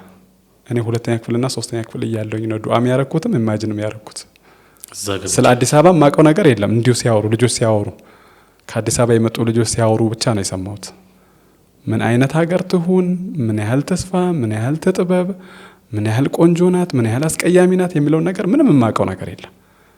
ግን ደግሞ እንዲሁ ኢማጂን አደረኩ፣ ዱዓ አደረኩ፣ አላህ አሳካልኝ። የሚገርም ነገር ከቤት ስወጣ 7ኛ ክፍል ያው ግዴታ ወደ አካቶ ነው የምንመጣው። የትም ተማር እስከ 6ኛ ክፍል ነው ሻሸመኔ የነሱራን ትምህርት ቤት። ከዛ በአካቶ ነው ወተን የምንማር የትም ብንማር ማለት ነው። ወደ ቤተሰቦቻችን ነው የሚመልሱን። ለአባቴ ምን ብዬ እንደዋሸው ታውቃለህ? አንተ ብቻ አዲስ አበባ ግባና ተመዝገብ እንጂ የቤት ክራይና የምግብህን እኔ ሸፍንልሃለሁ ብላኛለች ሲስተር ማለት የካቶሊኮች ሞኖክሲዎች አሉ አይደል? እሷን ማለቴ ነው። እና እንዲህ ብላኛለች። አባቴ ከሷ ጋር ምንም ተነጋግሮ እንዲህ ነው እንዲያ ነው ተባብሎም አያውቁም። የሚገርም ነገር 7 አመት ሙሉ እኔ እዛ ስኖር ከአባቴ ጋር አንድ ቀን ኮሙኒኬሽን አልነበራቸው። ልክ እኔ እንደዛ ስላት እሺ በቃ ምንም ችግር የለውም እንደዛ ካለች ብሎኝ 300 ብር ሰጥቶኝ ነው የሸኘኝ ወደ አዲስ አበባ አባቴ ማለት ነው። እኔ መጣው ከጓደኞቼ ጋር ቤት ተከራየው ከጓደኞቼ ጋር ከዛ በኋላ ነገርኳት ለሲስተራ ትምህርት ቤት ተመዝግብ ያለው አሁን የቤት ክራይ ከፈልልኝ። የምር መጀመሪያ ቃል ግን አልገባችልህ? በጭራሽ። ግን እንዲህ ብዬ ዋሽቻለሁና ተወጭ በቃ አላልኳትም። ዋሽቻለሁ አላልኳትም። በቃ ከፈልልኝ ነው ያልኳት። እኔ ያንን ከማለቴ በፊት ግን ዱዓ ነው ያረኩት። ያ ረቢ አለ በቃ እንድትረዳኝ ልቧን አራራልኝ ነው ያልኩት። እንድትረዳኝ የቤት ክራይ እንድትከፍልልኝ ያ ረቢ አለ እንደው ልቧን አራራልኝ እንደሚሆን ውስጤ ይነግረኛል። የሚገርምህ ነገር ከዛ በኋላ አንድም ቀን ሳይቆራረጥብኝ የቤት ክራይም የምግቤን ብታንስም ማለት ነው በየወሩ 120 ብር እየተከፈለኝ እስከ 12ኛ ክፍል ተምሬያለሁ። ስለዚህ ትምህርት ቤት ነው ያገኛት ባለቤትህን ማለት ነው? ዩኒቨርሲቲ ላይ። መስፈርት እሺ፣ ከዚህ እስከ የቲምነት ሌላ እንዲህ ብትሆንልኝ ብለህ መጀመሪያ የሳልከው? በቃ እኔ ትልቁ መስፈርቴ የቲምነት ነው። ሌላ መስፈርት አልነበረ። ሌላ መስፈርት በቃ ሚስት ብቻ የምትሆን ነው። አሁን ሴት ብቻ ሳይሆን ሚስት ሲሆን ያው መቼም አንተም ሌሎችም ሰዎች ይገባቸዋል ብዬ አስባለሁ። በተለይ ደግሞ እስላማዊ የሆነ አደብ ያላት በዲን ከተመሳሰልን ከዛ የቲም ከሆነች ያው በነገራችን ላይ እንዳልኩ ከሽምግልናው ፍቃድ በኋላ ነው። ይሄ እኔ እናትም አባትም እንደሌላት ያወቁት። አላንገራገሩም ግን ሽምግልና እንደው የወጉን የባህሉን የለም። አንድ ነገር ግን የተሳሳት ነው ዛሬ ይፋ እናውጣው መሰለኝ። በአርሲ ባህል ምንድነው እንትን ይጠየቃል። ይሄ ባህል ነው፣ ካልቸር፣ ጎሳ የምን ጎሳ ነው ይባላል። የምን ጎሳ ነው ምናምን ይባላል። እና እኔ ሚስ አድርጌዋለሁ እና ለሽማግሌዎቹ በደንብ መንገር ነበረብኝ። ሲጠየቁ ምን አለ? ሽማግሌዎቹ ሲጠየቁ ነው ወይስ ሌላ ጎሳ ጠሩ? ሲጠየቁ በቃ ማለት አይ ቲንክ ይመስለኛል ዝም አሉ። ከዛ በኋላ ማንገራገር ከተባለ በጣም ትልቅ ማንገራገር፣ እስኪ ተወያይተንበት እንመለስ አሉ ተነጋግረን። ከዛ በኋላ ይሄ እንትን ቢሆን ኖሮ አይ ያንኑ ቀን ነው የተነገራቸው። ማንገራገር ከተባለ ልፈልግ ነው እንጂ ያንኑ ቀን ነው አልሐምዱሊላህ የተፈቀደልን። እና አላህ ሁሉን ነገር ገር አድርጎታል። እና በጣም ቆንጆ ጊዜ ነበረን። ወላሂ ጥሩ ጊዜ ነበር የሽምግልናው ቀን።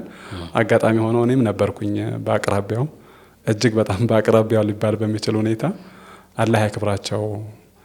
እሷን ያሳደጓት እንደ እናት ሆነው እንደ አባት ሆነው ያሳደጓት፣ በቃ በተርቢያ ያሳደጓት። ሰርግ ነበረ? እንዴት ነበር? ሰርግ ነበር፣ በጣም ትልቅ ሰርግ። እኔ አልደገስኩም፣ ግን ይሄ ቢያልፍ ይሻላል። ግን በጣም ትልቅ ሰርግ ነው ወላሂ የነበረው፣ በጣም ማለት ነው። በዚህ እንትን ውስጥ የእሷን ቤተሰቦች እኔ አልደገስኩም ስለ እኔ በተለየ ሁኔታ በጣም ኢንቨስት ያደረኩት ነገር የለም ከምንም በላይ። በተለይ ግን የእሷ ቤተሰቦች ፕሮግራም የነበረው ፕሮግራም በጣም ልዩ ነበር። እጅግ በጣም ደስ ይል ነበር። ፕሮግራም ነበር በጣም ወላሂ በጣም ደስ የሚል እስላማዊ አደብን የጠበቀ ሰርግ ነበር። ደስ ይል ነበር። ማሻአላህ። ልጆች አፍርታችኋል? አልሐምዱሊላህ አፍርተናል። ስንት ልጆች አሉ? 2። እንዴት ናቸው? አንዷ ስንት አመት? የስንት አመት ልጆች? የ9 አመትና የ2 አመት ከ2 ወር።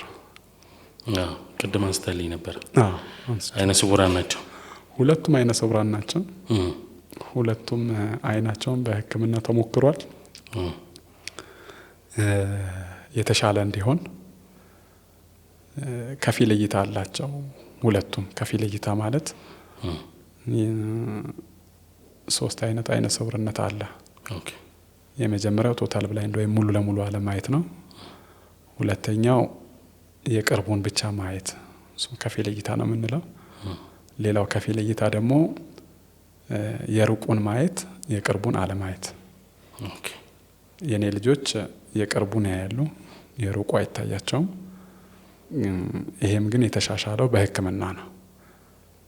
ሁለቱም ተሰርቷል።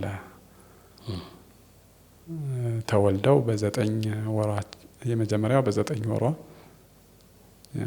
ሁለተኛዋ ደግሞ በ3 ወር አካባቢ፣ 4 ወር 3 ወር አካባቢ እንደዚህ ተሰርቶላቸዋል አልሐምዱሊላህ። እንደው ቤት ውስጥ ግን እንደው አኗኗሩን ብትገልጽልኝ ደስ ይለኛል። ያለውን ሐል እንዴት ነው እንትን የሚለው? ጨዋታው፣ መንቀሳቀሱ አንዳንዴ ያው በእኛ እይታ ዝም ብለን እንደው ስናየው እንትኑም አለ መጋጨቱም ምኑም። ሰው እኮ ዝም ብሎ 2 እግሩም ሲንቀሳቀስ ይጋጫል። እና እንዴት ነው እስቲ? እኛ ቤት መጋጨት ማለት በጣም ኖርማል የሆነበት ቤት ነው። ምንም እንትን ግን ብዙ ጊዜ ግጭት ሲባል የከፋ ነገር ምናምን ተፈጥሮ አያውቅም እስካሁን። መነካካት ነው። ያው መውደቅ ምንም ይኖረዋል። የከፋ ግን አይደለም ነው እስካሁን አልሐምዱሊላህ። ጨዋታ አለ። እኔን እንደ ቀልደኛ ይቆጥሩኛል ቤት። በተለይ የተጨነቁ ሰዓት ጭንቀት በጣም ስትረስ የሚያደርግ ነገር የሚያስጨንቅ ነገር ኢቭን ለቅሶ ምናምን እንትን ቢኖር እንኳን እኔን እንደ ተጫዋች እና የሆነ ከኔ ጋር ብዙ የመቆየት ፍላጎት አለው ፋሚሊው። የኔ ባህሪ እንደዛ ነው። ለቅሶ ሆኖ ሲባል እንደ ማንኛውም ሰው እኔም ሀዘን ስሜት ይሰማኛል፣ አዝናለው። ግን ደግሞ ሰው በጣም በቃ ተጨንቆ እንትን ሲል ወደ ስሜቱን የመቀየር እንደገና ደግሞ ባለቤቴ ሁለቱንም ጊዜ ስትወልድ በሰርጀሪ ነበር። በተለይ የመጀመሪያው በጣም ጭንቀት የበዛበት ነበር። የመጀመሪያው ልጅ ስትወልድ ምጧ አልመጣም ነበርና ምጧ እንዲመጣ በቃ ሐኪሞች ብዙ ነገር ተጠቅመው ነበር። የምጥ መርፌ የሚሉት ነገር አላቸው። እሱ ሁሉ ተሰጥቷት በቃ ምጧ ዝም አለ እና ትንሽ የሆነ የመጨነቅ አይነት እንትን አሳየች እሷ። ከዛ በኋላ እኔም እንዲህ እየቀለድኩ ምን እያልኩ እንዳትጨናነቅ እንትን ስል ዶክተሮቹ ኮሜዲ ባልይዘሽማ በቃ ምጤና በይ እንጂ ይሏታል። ኮሜዲ ባልይዘሽ ይሏታል። እና አይ በቃ የመጀመሪያው ቀን ምናልባት ኤክስፒሪየንሱን ስለማላውቀው ከሰርጀሪ ተሰርታ ከወለደች በኋላ የመጀመሪያውን ቀን አንድ እጅግ በጣም የምትወዳት እህት አላት። እሷ አደረችላት።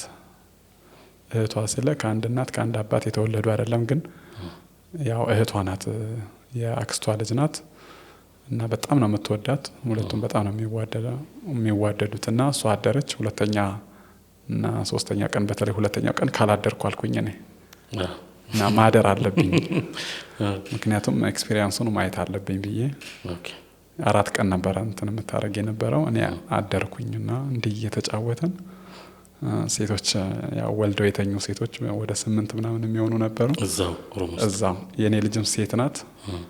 6ቱም ነው ከ8ቱ 6ቱ ሴት ነው የወለዱት። ከዛ አንዷ ከሷ ከባለቤቴ አልጋ አጠገብ የተኛችው ወንዶችን ነው የወለደችው፣ ለዛው መንታ። ከዛ በኋላ በቃ አልহামዱሊላህ ያልኩኝ እኔ አልহামዱሊላህ ይህ ሁሉ ሴት ተወልዶ አሁን ሴት ብቻ ቢሆን ኖሮ ምን ይውጠኝ ነበር፣ ምን ሆን ነበር። ምን ነው አሉ ሴቶች። እንዴ ለልጄ እኮ እዚሁ ባላገኘው ስል ይስቃል ሁሉ። አረ ደግሞ በሰርጀሪ ነው የወለዱት ሁሉም አጋጣሚ ሆነው እሷ እንትን ያሉትና አረ ስፌታችን ይለቃል እያሉ ጥሩ ኤክስፒሪየንስ ነበረኝ። ግን ደስ ይል ነበረ ማለት እንደ በቃ በትክክልም ደግሞ ባልም አባትም የሆንኩበት ቀን ነው ያቀን ብዬ ያሰብኩትና በጣም እንትን ያለኝ ያን ቀን ነበር። አሁን የመጀመሪያ በጣም የተደሰትኩት ባለቤቴ በሰላም መገላገሏ ደስ ብሎኛል። ይበልጥ ደግሞ በቃ ባለቤቴ ወልዳ አልጋ ላይ ምናምን ልጇን ጦት እያጠባች እኔ አጠገቧ ስሆን የተሰማኝ ስሜት ያ አላህ በጣም ልዩ ነበር። በቃ ደስ ይለኝ ነበር ኤክስፒሪየንስ አደረገው። በቃ አሁን የምርም አባትም ባልም ሆኛለሁ እንጂ ደስ አለኝ በጣም እና ልዩ ነበር። ወዲህ ተጫዋች ነው ቤት ውስጥ ማለት ነው። ቤት ውስጥ ተጫዋች ነኝ እና በእንቅስቃሴ በነገራችን ላይ እኔም የመጀመሪያ ልጄም የሚቀጠሩት ሰራተኞች ማለት የልጆቻችን ተንከባካቢዎች እቃ በመስበር እንታወቃለን ሶስታችን። ባለቤቴ ግን እቃ አትሰብርም። ስትሄድ በጣም በጥንቃቄ ነው የምትንቀሳቀሰው። ጆሮዋን በጣም ትጠቀማለች። በነገራችን ላይ ቶታል ብላይንድ ናት ባለቤቴ። በጣም ተጠንቅቃ ነው የምትንቀሳቀሰው። በጣም ማለት ነው ቶታል ሆናም ግን አዎ በቃ ትኩረት በቃ እሷ ጋር ነው ያለው። የሚገርም ነገር የእሷ ጆሮ ደግሞ ይለያል። በቃ ያያል ጥርት አድርጎ ነው በቃ የእሷ ጆሮ 5G ነው በነገራችን በጣም በቃ እንትን እንግዲህ አሁን ያለው 5G ነው ትልቁ እንትን ቴክኖሎጂ ፍጥነቱ እናንተ ነው በቃ የእሷ ልክ እንደዛ ነው። በቃ በጣም ትኩረት እንትን ብላ እቃ አትሰብርም በጭራሽ። እኔ ግን በጣም ፈጥናለሁ። እቃ በመስበርም በጣም ተታወቀ። የሆነ ነገር አስተካክለ ራሱ ከተማያቃል ግን የከፋ በልጅነቴ ነው የከፋ ግጭት ገጥሞኝ የሚያቀው ምናልባት አላውቅም። የሚታይ ከሆነ በ8 ዓመቴ ገመድ እየዘለልኩ ስሮጥ ትልቅ የበረንዳ ተሸካሚ እንትን አለ ኮለን አለ። ኮለኑ ደግሞ ብረት ነው። ሄጂ ከኮለኑ ጋር ተላተምኩ። እዚህ ጋር አሁን ግንባሬ ላይ የሆነች ምልክት አለች። አሁን የሚገርም ነገር እና ያኔ ምድሩ ሰማዩ ነው የዞረብኝ። ከዛ ፌንት አርኬ ለካ ወድቄ ያለሁኝ እኔ ረስቼዋለሁ ምን እንደተፈጠረ። ፍስፍስ አድርገው ወስድ በጣም ከፍተኛ ደም ነበር የፈሰሰኝ እና ያ ግጭት ምንም ማረስ የከፋ ነገር የሚባለው እሱ ነው። በቃ በ8 ዓመት ከዛ ውጪ የመኪና እንደዚህ ስትሻገር በዛ ላይ የመኪና አዲስ አበባ ልክ እንደመጣው ላዳ ገጭቶኛል። አዲስ አበባ ልክ እንደመጣው የትዛው ሀገር ሰላም ነው ብዬ እዚህ ሰሜን ሆቴል አካባቢ ነው። እና እንዴት እንደገጨኝ ራሱ ዛሬም አላስታውሰው። ተገጭቼ ብቻ እኔ ወድቄ ያለው መኪናውን ቆሟል፣ ሹፌሩ ግን የለም። በጣም ይከፋ ነበር። እግሬ ላይ ነው የወጣው። እግሬ ላይ እንደው በቃ እኔ እንጃ። ያኔ 7ኛ ክፍል ነበር እንደመጣው እኮ መጥቼ 15 ቀን ራሱ አልሞላኝ። ለአዲስ አበባ ኤክስፒሪየንስ አልለመድኩትም። በዜብራ መሻገር ምናምን የሚለውን ነገር ራሱ አላውቀውም ጭራሽ። በዛ ላይ ላዳ ነው። አዲስ ነኝ፣ ልጅ ነኝ። የልጅ ገላ ስለሆነ ይመስለኛል ሄዳና እና እግሬን ነው የገጨኝ። ድብና አድርጎ ነው የገጨኝ። ወድቄ ያለው ሰዎች ተሰብስበው ከዛ እኔ ተነስቼ የህመም ስሜት አልነበረኝም በወቅቱ ምንም። እና ግን አለቀስኩ። በቃ እንዴት እገጫለሁ? አይነ ስውር ስለሆንኩኝ ነው አይደል የተገጨሁት ምናምን ብዬ በቃ ከአይነ ስውርነቴ ጋር ነው አያይዤ ስቅስቅ ብዬ አለቀስኩ። ሹፌሩ እንደምንም ተብሎ ተፈልጎ ከ1 ሰዓት በላይ ቆየን ሹፌሩ እስኪገኝ ድረስ። ሹፌሩ የመሰለው እኔ ደንግጦ በቃ የሞትኩ ነው። ምክንያቱም ጎማ ስር ነኝ እኔ። ሰው እኮ እኔን ያወጣኝ ከጎማ ስር ነው። ምንም አልሆንክም።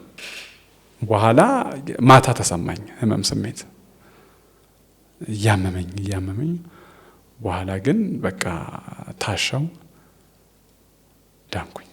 ወደ ራሴ ተመለስኩ። አልሐምዱሊላህ። በመታሸት እግሬን ነው የገጨኝ። ከዛ ይከፋ። ከዛስ በኋላ በቃ ከዛ በኋላ ትምህርቴን ጀመርኩ እስካሁን ድረስ አልሐምዱሊላህ። በአይነ ስውርነቴ በተለየ ሁኔታ የገጨኝ የተፈጠረ ነገር ምንም የለም። በዚሁ አጋጣሚ ሞባይል ስትጠቀማየው ቲክቶኩንም ፌስቡኩንም ትለየዋለህ። በቴሌግራም ከዚህ በፊትም በቴሌግራም እስቲ አንዳንድ ነገሮች ላይ የሞባይል አጠቃቀሙን ስፔሲፊካሊ አሁን ብታሳየኝ ደስ ይለኛል። ያው ስልክ የምጠቀመው የመጀመሪያ ስለ ስልኩ ማብራሪያ መስጠት ያለብኝ ይመስለኛል።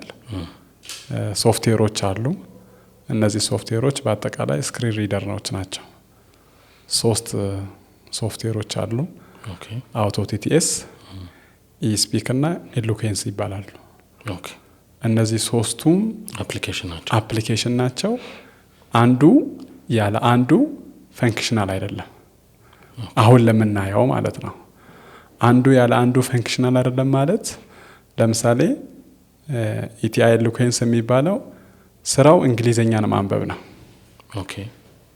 ኢስፒክ ደግሞ እንግሊዘኛንም አማርኛንም ማንበብ ይችላል። ኢስፒክ ግን ብቻውን አይሰራልህ። ማንን ይፈልጋል? ኢቲአይ ኤሉኬንስን ይፈልጋል።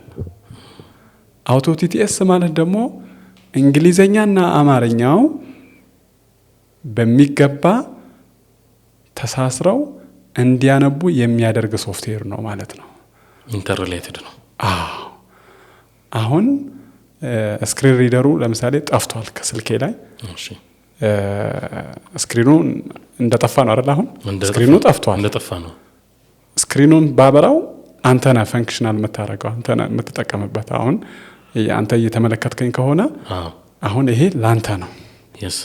ላንተ ነው የሚጠቅመው። ነው ሳንቀሳቀሰው ምን ሳረገው የሚጠቅመው ላንተ ነው። ምን ውስጥ ልግባ ምን ውስጥ ልግባ እኔ አላውቀውም ጭራሽ።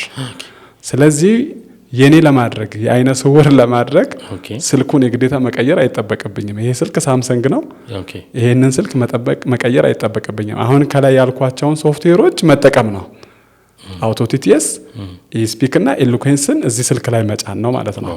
ስለዚህ ስልኩ ስላለው እናብራውና አሁን የኔን ሶፍትዌር እናብራው።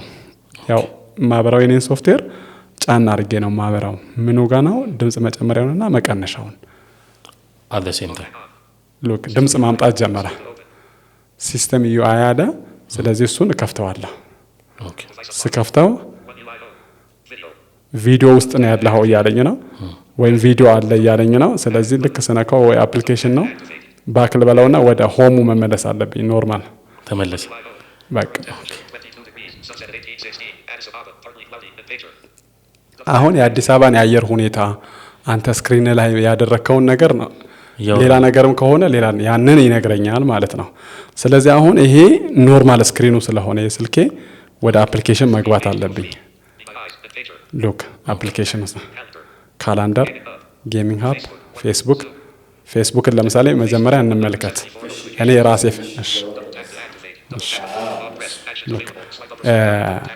ለምሳሌ እኔ ፌስቡክ እጠቀማለሁ እንደ ማንኛውም ሰው። ፌስቡኬን ልክፈተው። ከፈተ። አዎ ራሱ ይነግራል መክፈቱን። ፌስቡክ ሎጎ ይላል። ሎጎ አለ የፌስቡኩ ማለት ነው ይመስለኛል ከላይ አለ። ስለዚህ ሎጎውን አሁን ለኔ እየነገረኝ ነው። ፌስቡክ ሎጎ አለ። አንተ ባይነ ምን እንደሚመስል ማለት ነው እያወራን። ኦኬ ክሬት አለ። ሰርች የምፈልገው ነገር ሰርች ለማድረግ ማለት ነው። ኦኬ አክሽን ፎር ፕሪቪየስ አለ። ፒፕል የሚኖ የምታውቃቸው ሰዎች ምናልባት ካሉ አለ። እሺ አሁን እዚህ ውስጥ ሰዎች ካሉ ፖስት አለ። እሺ ጀምራለሁ። ጋሻው ወንደሰን የሚባል ሰው እዚህ ጋር ፕሮፋይል ፒክቸሩ አለ። የጋሻው ወንደሰን የሚባል ፕሮፋይሉ ላይ ደርሰሃል እያለኝ ነው። እሺ አድ ፍሬንድ፣ ሪሙቭ ፍሬንድ፣ አሚራ የምትባል ፕሮፋይል ፒክቸሩ አለ አለ። አድ ፍሬንድ ይለኛል። እሺ ሳሚ ከበደ እያለ እነዚህ ሰዎች ናቸው።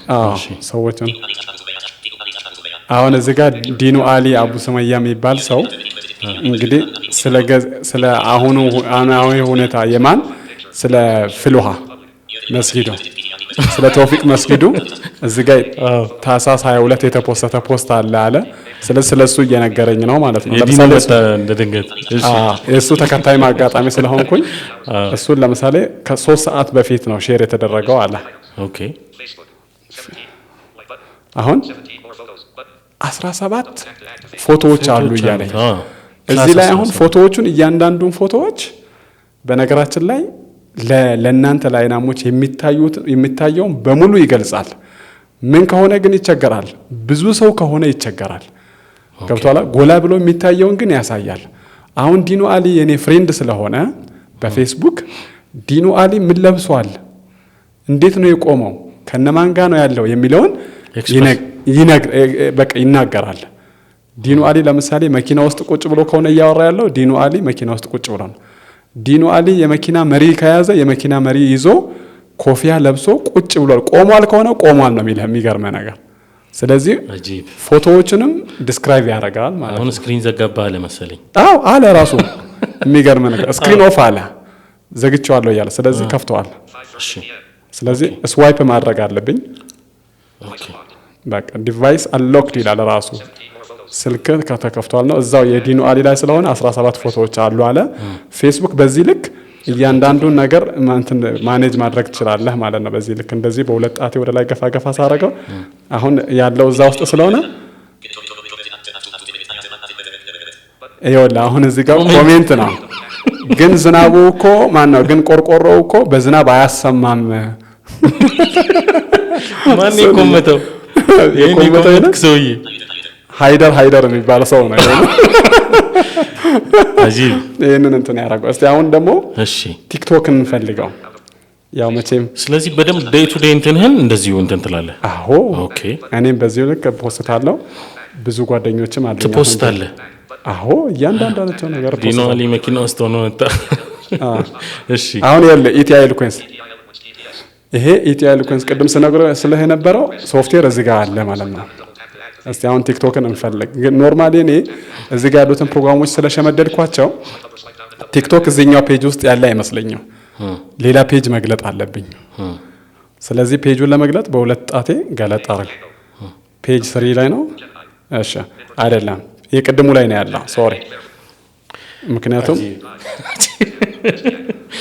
የቅድሙ ላይ ነው ቲክቶክ ለምሳሌ በቃ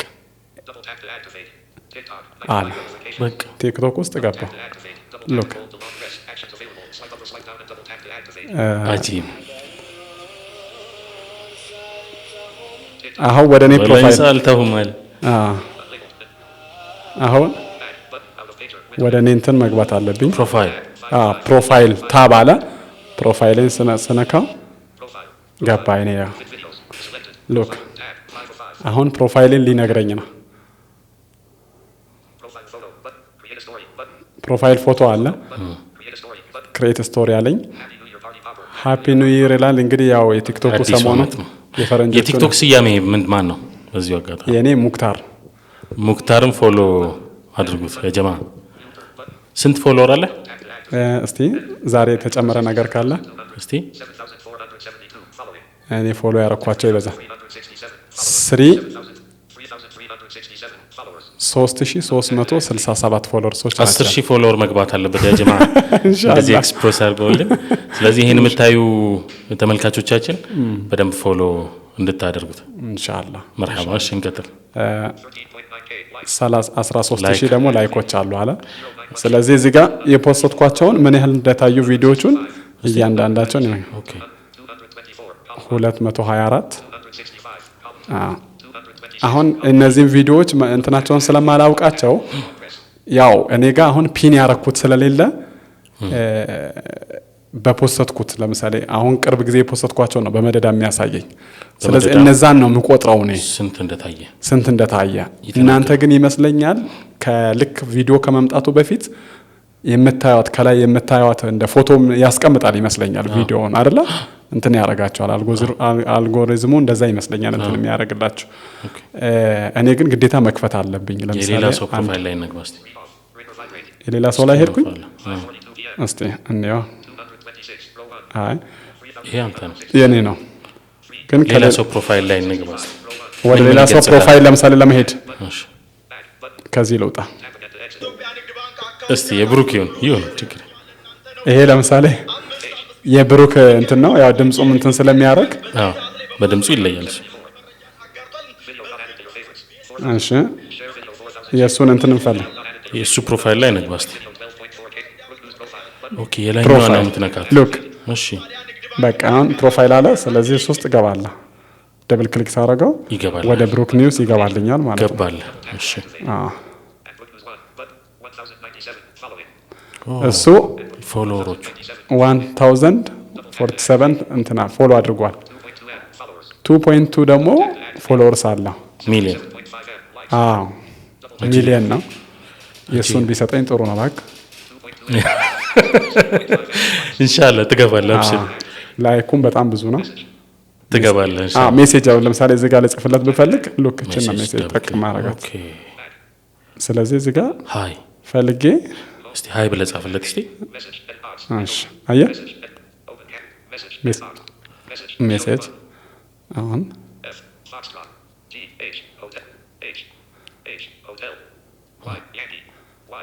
በቃ እቺ ብሩክ ኒውስ እንግዲህ እዚህ በዚሁ መድረክ ላይ ሃይ የሚል ከሙክታር ሃይ የሚል ተልኮልሃል ፎሎ ባክ መልስለትና ኢንሻአላህ ሙክታርን ያበረታታል ይመልስልሃል ብሩክ ኒውስ ኢንሻአላህ ምናቀው ቤተሰብ የሆነ ሰው ነው ይመልስልሃል ኢንሻአላህ መርሐባ ስለዚህ በዚህ መልኩ ቴክስት ታደርጋለህ ትላላካለህ በደንብ ትጻጻፋለህ በደንብ ተጠቀማለሁኝ ቴሌግራም ሲላክም ገብተህ በነገራችን ላይ አሁን አጋጣሚ ሆኖ ሰው ደወለ ኡስታዝ ፉአድ እየደወሉ ነው ስለዚህ ኡስታዝ ፉአድ አለ ራሱ ግን ምናልባት ካልሰማሁት እንደገና መስማት አለብኝ ሉክ ኡስታዝ ፉአድ እየደወሉ ነው ማለት ነው አጂብ ይሄንን ይመስላል እንግዲህ ስለዚህ እሱን ማንሻው በጣም ቀላል ነው ድምጽ መጨመሪያውን ነካ ስታረገው ራሱ ያነሳል ማለት ነው ማንሳት ይችላል ይሄው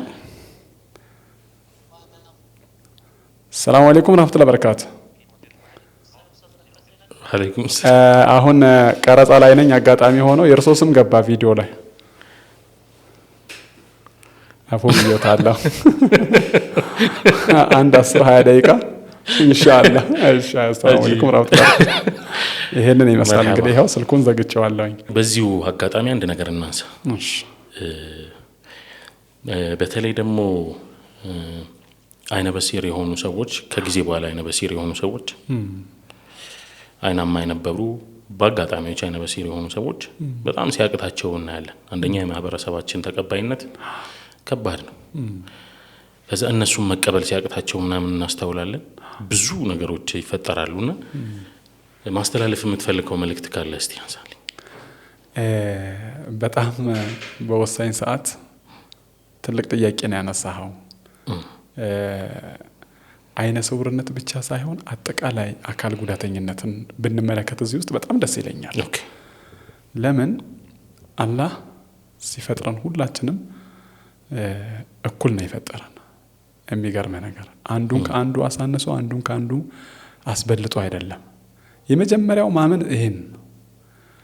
ሌላው የሚገርምህ ነገር አንተ ሙሉ አካል አለ። አይናማ ነህ፣ እኔ አይነ ስውር ነኝ። እኔ አይኔ ነው የጠፋው። ያቺ ብርሃን የምታየው አይኔ ናት የጠፋችው። ስጋው አለ፣ ኳሱ እኮ አይኔ ላይ አለ አይደል? እያዩኝም ስለሆነ ለምሳሌ የምታዩ ሰዎች እኔ አሁን አይኔ አለች። ሁለቱም አይኖቼ ጥቁሩን ብትሉ ነጩን ብትሉ ምናምን ኖርማል ነው፣ እየተሽከረከረ ነው። በቃ ዛትየን አለ በደንብ ግን ብርሃኑን ነው እኔ የማላየው። ወይም ደግሞ እናንተ የምታዩትን ቀለማት ምናምን ሊሆን ይችላል እኔ የማልለየው። እኔ አይነ ስውር ለመባሌ እናንተ አይናሞች ስላላችሁ ነው። እናንተም ደግሞ አይናማ የተባላችሁት እኔ አይነ ስውሩ ስላለው ነው። አይደንቅም? አየህ አንተ እኮ አይናማ አትባልም ነበር እኮ። ምን ቢሆን ኖሮ እኔ አይነ ስውሩ ባልኖር ኖሮ እናንተ አይናማ አትባሉም ነበር። ለአንዱ ነገር መፈጠር አንዱ ያለ አንዱ አይፈጠርም። ገብቶሃል አይደለ? ምክንያት አለው ልልህ ፈልጌ ነው። አንተ አልহামዱሊላህ እግሮቼ ጤናማ ናቸው ይሄዳሉ ምናምን የምትለው የምታመሰግነው ምኖች ስላሉ ነው? የእግር ጉዳተኞች ስላሉ ነው። ገብቶሃል አይደለ? እግርህን የምትወደው ጤናማ እግር አላህ ስለሰጠ ነው። የእግር ጉዳተኛውም ልክ እንደዛው እግሮቹን በጣም ይወዳል። የትኛዎቹን እግሮች? የተጎዱትን እግሮቹን ይወዳል። አይደንቅም? አንተ ከምትወደው እግር በላይ እሱም ጉዳተኛ ሆኖ ይወደዋል። ያንን ጉዳተኛ እግሩን ይወደዋል። ለምን? አላህ የሰጠው ነው። ከጊዜ በኋላም ይሁን በተፈጥሮም ይሁን አመስጋኞች መሆን መቻል አለብን። በተሰጠህ ነገር ያላመሰገንክ እንደሆን ችግር እንደሆን ይደራረባል። ምንም ችግር ለመደራረብ ምንም ችግር የለው።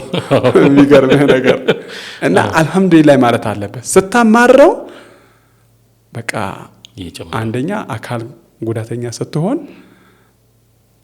ሜንታሊም ደግሞ ጉዳተኛ ትሆናለህ። ከተጨናነቅ እየባሰ ነው የማትቀበለው ከሆነ ጉዳተኝነትን እየባሰ ነው የሚመጣው። በተሰጠህ ነገር ማመስገን መቻል አለብህ። እኔ ከጊዜ በኋላ አካል ጉዳተኛ የሚሆኑ አይነ ስውር የሚሆኑ ሰዎች በጣም በስነ ልቦና ይጎዳሉ። መጀመሪያው መቀበል፣ አይነ ስውርነትህን መቀበል መቻል አለብህ። ያልተቀበልከው እንደሆን በስነ ልቦና አሁንም ሌላ የስነ ልቦና ጉዳተኛ ትሆናለህ። ገብቶሃል አይደል? ሌላ የአካል ጉዳት እየጨመርክ ነው ራስህ ላይ።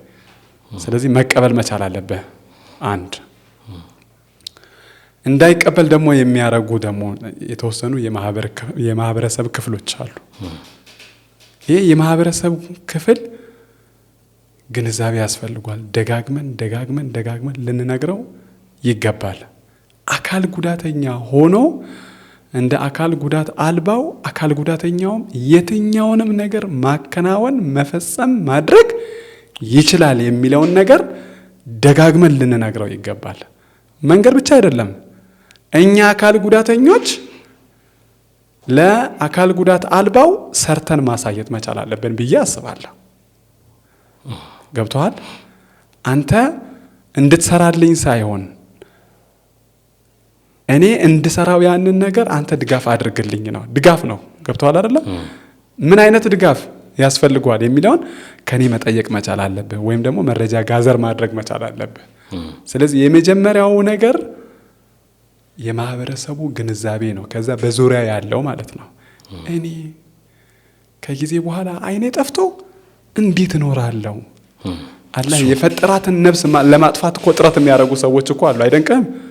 አካል ጉዳተኛ በመሆናቸው ራሳቸውን ለማጥፋት ያጠፉ ሰዎችም ደግሞ አሉ።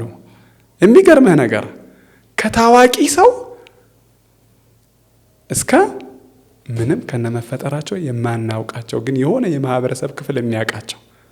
እዚህ ጋር ከፈቀድክልኝ አንድ ነገር ላንሳ። የኮቪዱ ጊዜ በጣም በማህበራዊ ሚዲያ መነጋገሪያ የነበሩ ትልቅ አባት ነበሩ። ድሬዳዋ፣ መቼም ድሬዳዋ ይሄንን ትረሳለች ብዬ አላስብም።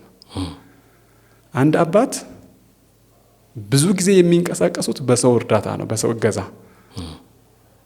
ኢኮኖሚካሊም ብዙ ጠንካራም ስላልነበሩ እንደገና ሲንቀሳቀሱ በሰው እገዛ ይንቀሳቀሱ ስለነበረ፣ በሰው እገዛ ማለት ምን ማድረግ አለበት? ሰው ሲያግዛቸው መያያዝ፣ መነካካት አለባቸው። የኮቪድ ሰዓትስ መነካካት አይቻልም። ርቀትን ጠብቀህ ነው የምትሄደው። በቃ ከዚህ በኋላ አሉ ማን ያግዘኛል? ማን ይረዳኛል? እኔ እኮ ሰው የለኝም። ለምን? በቃ መነካካት አይቻልማ። ማን ይረዳኛል አሉ። ስለዚህ በቃ ራሴን ማጥፋት አለብኝ አሉና ጋዝ ራሳቸው ላይ አርከፍክፈው ራሳቸውን አጠፉ፣ ራሳቸውን አቃጠሉ። እዚህ ድረስ ነው። እኛ አካል ጉዳተኞች ራሳችን በስነ ልቦና ጠንካራ መሆን መቻል አለብን። እኔ አይነ ስውር ሆኜ፣ እኔ እግር ጉዳተኛ ሆኜ፣ እኔ መስማት የተሳነው ሰው ሆኜ፣ እኔ የአእምሮ እድገት ውስንነት ያለብኝ ሰው ሆኜ መኖር እችላለሁ። የሆነ ነገር ሰርቼ ለዚህ ማህበረሰብ አንደኛ ለራሴን መብቃት አለብኝ፣ ለማህበረሰቡ መትረፍ አለብኝ ብዬ እኔ መጀመሪያ ከኔ ነው። ገብቷል አይደል? ከዛ በኋላ ደግሞ ማህበረሰቡ የሚችለው ነገር እኔ ላይ ኢንቨስት ማድረግ መቻል አለበት። አንተ ሰው እኮ ማለት ነው። የሚገርምህ ነገር እናንተ አካል ጉዳተኛ ያልሆናችሁት ትንሽ ድጋፍ ለኛ ብታረጉ እኛ አካል ጉዳተኞች በደንብ ራሳችንን ማብቃት እንችላለን ብዬ እንዳስብ ያደረገኝ በዚህ ምድር ላይ እስከዛሬ የሚደንቀኝ ስቲቨን ሆከን ለምሳሌ ካወቀው ስቲቨን ሆከን ማለት እኮ 98% ዲሴብል ነው፣ አካል ጉዳተኛ ነው። እዚች ጋር ከምትንቀሳቀሰው ጡንቻው ውጪ ሌላው ሰውነቱ ፓራላይዝድ ነው። ይሄንን ሰውዬ ወስደህ ቆሻሻ መጣያ ውስጥ ነበር የኛ ሀገር ሰው ቢሆን የሚጥለው፣ ወይ አልጋ ላይ ዝም ብሎ የሚበላውን የሚጠጣውን ወይ በየሆነ እንትን ነገር ምናምን ትሰጠዋለህ። ኖ ውጪዎቹ ግን እንደዛ አሜሪካኖች ግን እንደዛ አላረጉም። የሚገርምህ ነገር እንግሊዛዊ ነው እኮ ሰውየው። የሚደንቀህ ነገር አሜሪካ ሄደው አግዘውት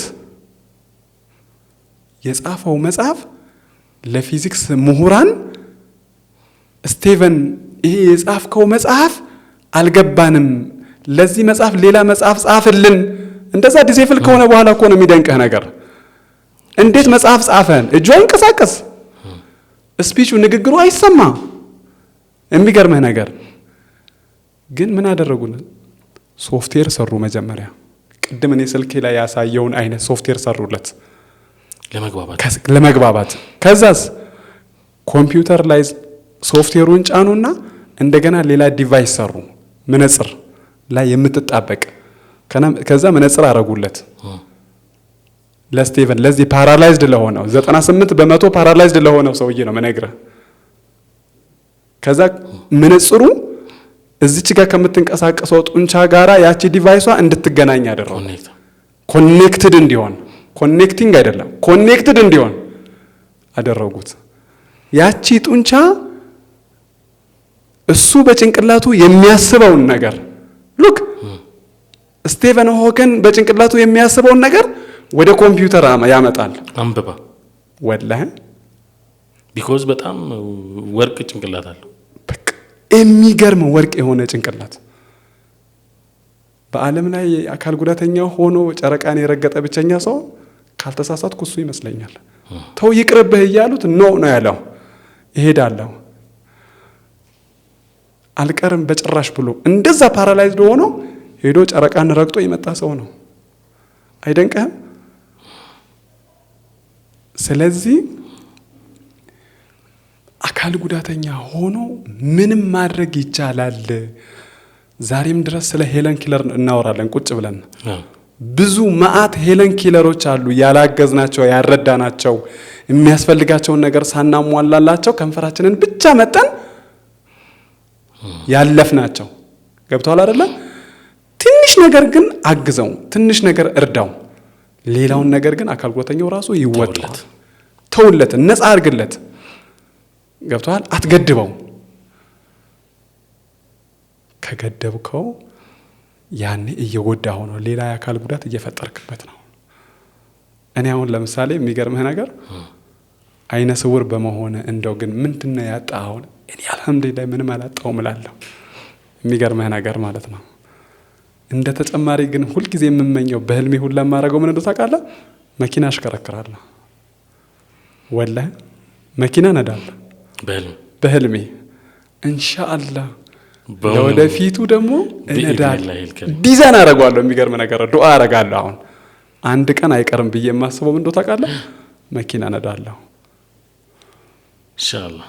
መሪ ይዤ ነዳጅም ከሆነ ነዳጅ እየሰጠው የኤሌክትሪክ መኪናም ከሆነ ብቻ ከነ ቴክኖሎጂ በቃ እና ኢንሻአላህ ያ ይመጣል ብዬ አስባለሁ። በጣም ነው የምመኘው። በጣም ከልቤ ምነግርህ ከልቤ አውጥቼ እንነግርህ የምፈልገው ይሄንን ነው። አጥቻለሁ እንደዚህ ነው እያልኩ እኮ አይደለም ማለት እያማረርኩ አይደለም። ይሄ ብራይት ኦን ተስፋ ወደፊት ፊውቸሪቲ በቃ አለ አይደል? በቃ ውስጥ ኢንሻአላህ አረጋዋለሁኝ እና ይሆናል ደግሞ ያ ረቢ አላህ አትውሰደኝ ምን ሳላረግ ሐጅ ዑምራ ሰርድ ላይ መኪና ሳላሽከረክር አትውሰደኝ። አላህ ያሳካዋል ኢንሻአላህ። ለአላህ ምንም የሚሳነው ነገር የለም ኢንሻአላህ በኢዝኒላህ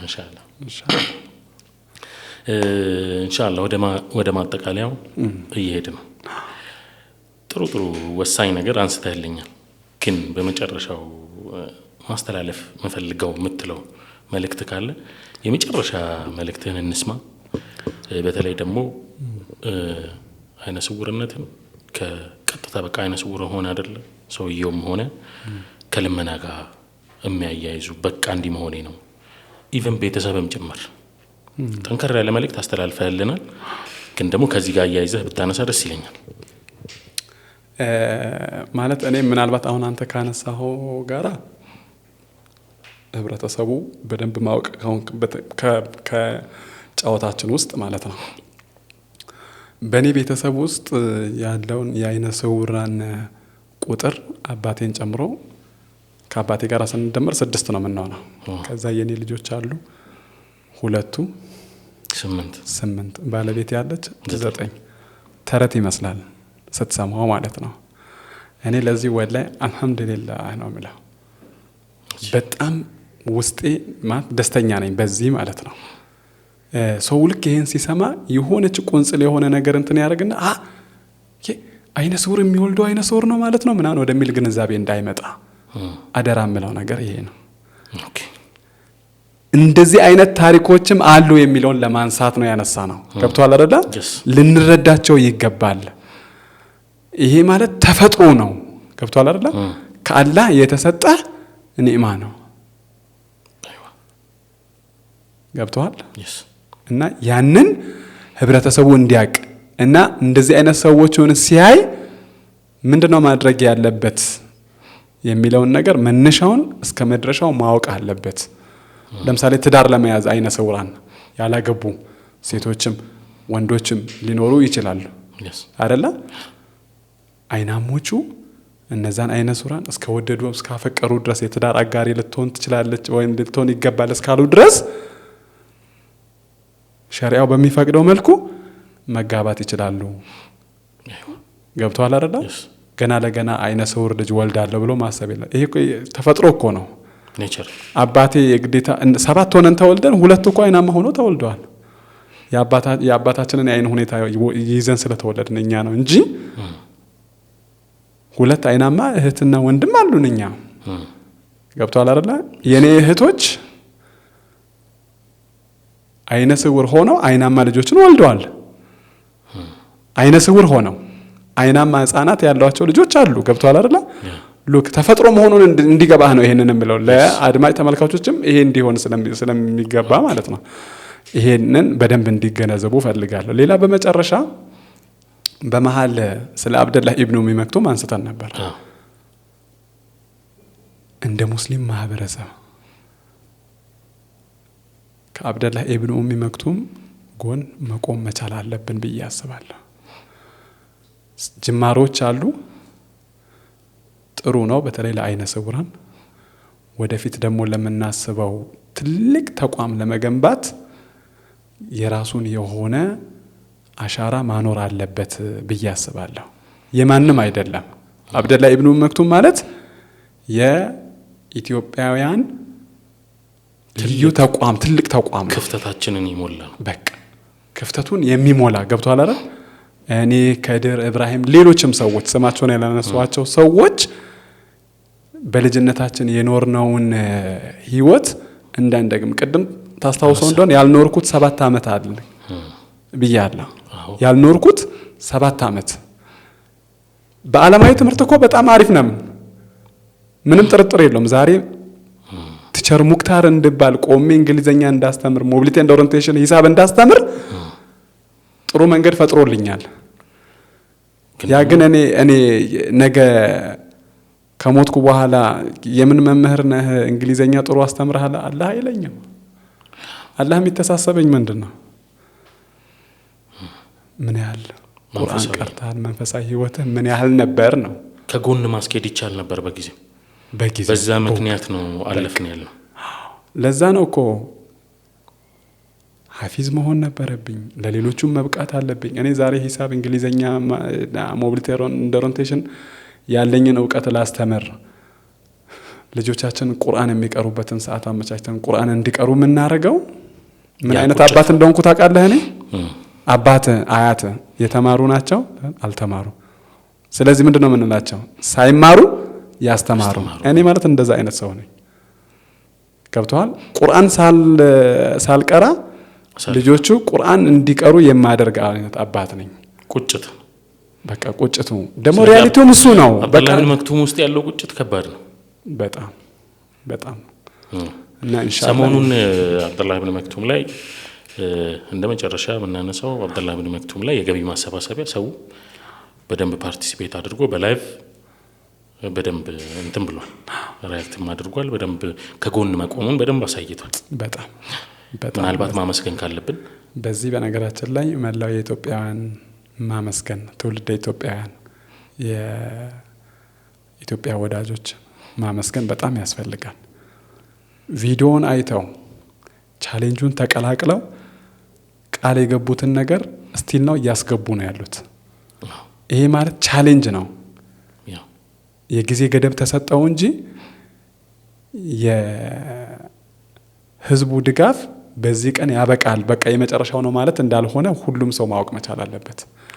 የአብደላህ ኢብኑ ኡሚ መክቱም ስራ ከመቶ ስንት ፐርሰንት ተሰጥቷል ብትለኝ ገና 1% ነው የሰራ ነው።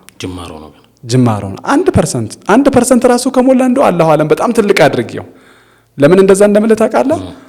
41 ተማሪዎች ናቸው ያሉን እኛ በኢትዮጵያ ውስጥ ያሉት ሙስሊም አይነ ስውራን ከብዛቱ በፐርሰንት ሲሰላ በቃ ዝም ብዬ አንድ ትንሽ የካልኩሌሽን ብንሰራ 120 ሚሊዮን አለ። 20 ሚሊዮኑ አካል ጉዳተኛ ነው ብንል ተው፣ በትንሹ ነው የምነግርህ። 20 ሚሊዮኑ አካል ጉዳተኛ ነው እንበል። ከ20 ሚሊዮኑ 10 ሚሊዮኑ ሙስሊም አካል ጉዳተኛ ነው ብንል፣ ከ10 ሚሊዮኑ 5 ሚሊዮኑ ደግሞ አይነ ስውር ነው ለምሳሌ ብትል። ለምን ከአካል ጉዳት በጣም አይነ ስውር ይበዛል። ከ10 ሚሊዮኑ ደግሞ ተው ችግር የለም ዝም ብለህ እንደው በትንሹ 1 ሚሊዮኑ ህፃናት ናቸው ለምሳሌ ብትል ነው የምነግርህ። ከ1 ሚሊዮኑ 41 ብቻ እኮ ነው እያስተማርን ያለ ነው። ገብቷል? ኔጌቲቭ 0 ውስጥ ነው ያለ ነው። ከሚሰራቸው ግን አሁን ለምሳሌ ቁርአን እያተመ በየሀገሩ በነፃ ማከፋፈሉ፣ ትምህርታቸውን እንዲማሩ ቁርአናቸውን እንዲቀሩ ምንም እንኳን በእድሜ የገፉ ሰዎች እንኳን ቢታገዙ እዚህ ውስጥ አልገቡም። ገብቷል አይደል? አሁን ስለ ትምህርት ቤቱ ስለ አዳሪ ትምህርት ቤቱ ስለምናወራ ነው እንጂ አብደላህ ኢብኑ መክቱም የቁርአን ብርሃንን ቢያንስ በትንሹ ከ1100 በላይ ለሚሆኑ አይነ ስውራን ሰዎች የብሬል ቁርአንን በነፃ አድርሷል። የብሬል ቁርአን ዋጋው ስንት እንደሆነ ታውቃለህ? 5000 ብር ነው። አተመህ ለማተም ብቻ አንዱ 5000 ብር ነው። የብሬል ቁርአን 6 ሙጀለድ አለ፣ 6 ቮሊዩም። የብሬል ቁርአን 1000 የብሬል ወረቀቶችን ይፈጃል። ኮስቱ ሃይ ነው። ዝም ብለህ አንዷን ወረቀት በ10 ብር ብትሰራው 1000 በ10 ብር 10000 ብር ነው። እኛ ግን በ5000 ብር እናደርሳለን። ምን አይነት ሰዎችን ስናገኝ አይለል ኸይሮችን እስቲ ለአይነ ስውራን እኔ የብሬል ቁርአን ልስጥ ብሎ ሲነይት ወደ አብደላህ ኢብኑ መክቱም ለቁርአን ብሎ ሲያስገባ ንያህ ነው። ንያህ ቁርአን ከሆነ ቁርአን ነው ተለይቶ። አዎ ለልጆች የትምህርት ቤት ወጪ ከሆነ ለብቻው በአመት አለው፣ በወር አለው። በአንድ ወር ውስጥ አንድ ተማሪ 12350 ብር ኮስት ያደርጋል። ለአንድ ተማሪ ማለት ነው። ይሄ ምንን ያካትታል? ሕክምና አለ። አዳሪ ናቸው እኛ ጋር። የንጽህና ሁኔታቸው አለ፣ ልብስ አለ፣ ምግብ አለ። በቃ የሰው ልጅ አንድ ያንተ ልጅ የሚያስፈልገው ኮስት ለዛውም ስታንዳርድ ወጥቶለት በስታንዳርድ 12350 ብር ነው። በ10 ወር ምታው ያንድን ተማሪ አላህ ያገራለት ሰው እኮ ዱንያ ትንሽ እንደው አላህ አይደል እንትን ላለው ሰው ትንሽ ነው። የሚገርምህ ነገር አንድ ተማሪ ይዞ ቢያሳድግ ትንሽ ነው። ወደ ዶላር ወደ ምናምን ስትቀይረው እዚህ ግባ የምትለው ገንዘብ አይደለም። ግን ቅድም ስለ ንጽህናው፣ ስለ ልጆቹ አያያዝ፣ ስለ እያንዳንዱ ነገር ምናምን አንስተሃል። ከየት የመጣ ነው? ይህንን ድጋፍ ከሚያደርጉ በዚሁ ሲስተም ውስጥ ያሉ ነገሮች ናቸው። ገብቷል? ልጆቹ ቢታመሙ የሆነ ወረርሽኝ ቢመጣ ምን ቢል ሁልጊዜ 24 ሰዓት የጤናቸው ሁኔታ ሁልጊዜ ሬዲ ነው። በቃ ከአላህ በታች እንደ ሰው ማድረግ ያለብንን ነገር በሙሉ እናደርጋለን። አልሐምዱሊላህ። ስለዚህ አብደላህ ኢብኑ መክቱም ጎን ልንቆም ይገባል። በጣም ጅማሮ ደግሞ ጥሩ ነው። የሙስሊሙ ማህበረሰብ ኢንፎርሜሽኑም ብዙም በደንብ ኢንቲሻር የሆነ ወይ ደግሞ የተስፋፋም አይመስለኝም። ይህን የሚያዩ ተመልካቾች፣ ወዳጅ ተመልካቾቻችን ደግሞ በደንብ አስፋፍተው ኢንቲሻር አድርገው ከአብደላህ ኢብኑ መክቱም ጎን መራቅ አይቻልም። ማለት በቃ ጎን መቆም አለበት። እውነት ነው። በቁርአኑ እንደዚሁ ደግሞ ባዳሪ ተማሪዎችም ማለት ነው። ሙኽታሬ እዚህ ድረስ መጥተህ በደንብ ስለ ህይወት ስላጫወትከን፣ ስለ አብደላህ ኢብኑ መክቱም በደንብ ስላጫወትከን በጣም በአድማጭ ተመልካቾች ስም በጣም ጀዛከላህ ኸይረል ጀዛ ወአህሰነ ኢለይክ። አላህ ይጨምርልህ፣ አላህ ይጠብቅህ፣ አንተንም ልጆችህንም እንዲሁ የአብደላህ ኢብኑ መክቱም ባለቤትንም ጨምሮ አላህ ይጠብቃችሁ ነው የምንለው። ከጎናችሁ ነን ማለት ነው። ተመልካቾቻችን እንግዲህ ከሙኽታር ሁሴን ጋር የነበረን ቆይታ ይህን ይመስል ነበር። ደስ የሚል ፍሬ ያለው ሀሳብ እንዳሻገርን እንደተማራችሁበት በጣም ተስፋ አደርጋለሁ። እንግዲህ በሚቀጥለው ሳምንት በተመሳሳይ ቀን በሌላ እንግዳ እኔ ሙባረክ በሙባረክ ፖድካስት ተመልሼ የመጣ ይሆናል። እስከዛው ጥሩ ሳምንት እንዲሆንላችሁ ተስፋ እያደረኩ ለወደዳችሁት ወዳጆቹ ሼር እያደረጋችሁ ከወደዳችሁት ሼር እያደረጋችሁ ሰብስክራይብ ማድረግ እንዳይረሳ እንድትጠብቁኝ እየጠየኩኝ አሰላሙ አለይኩም ወራህመቱላሂ ወበረካቱ።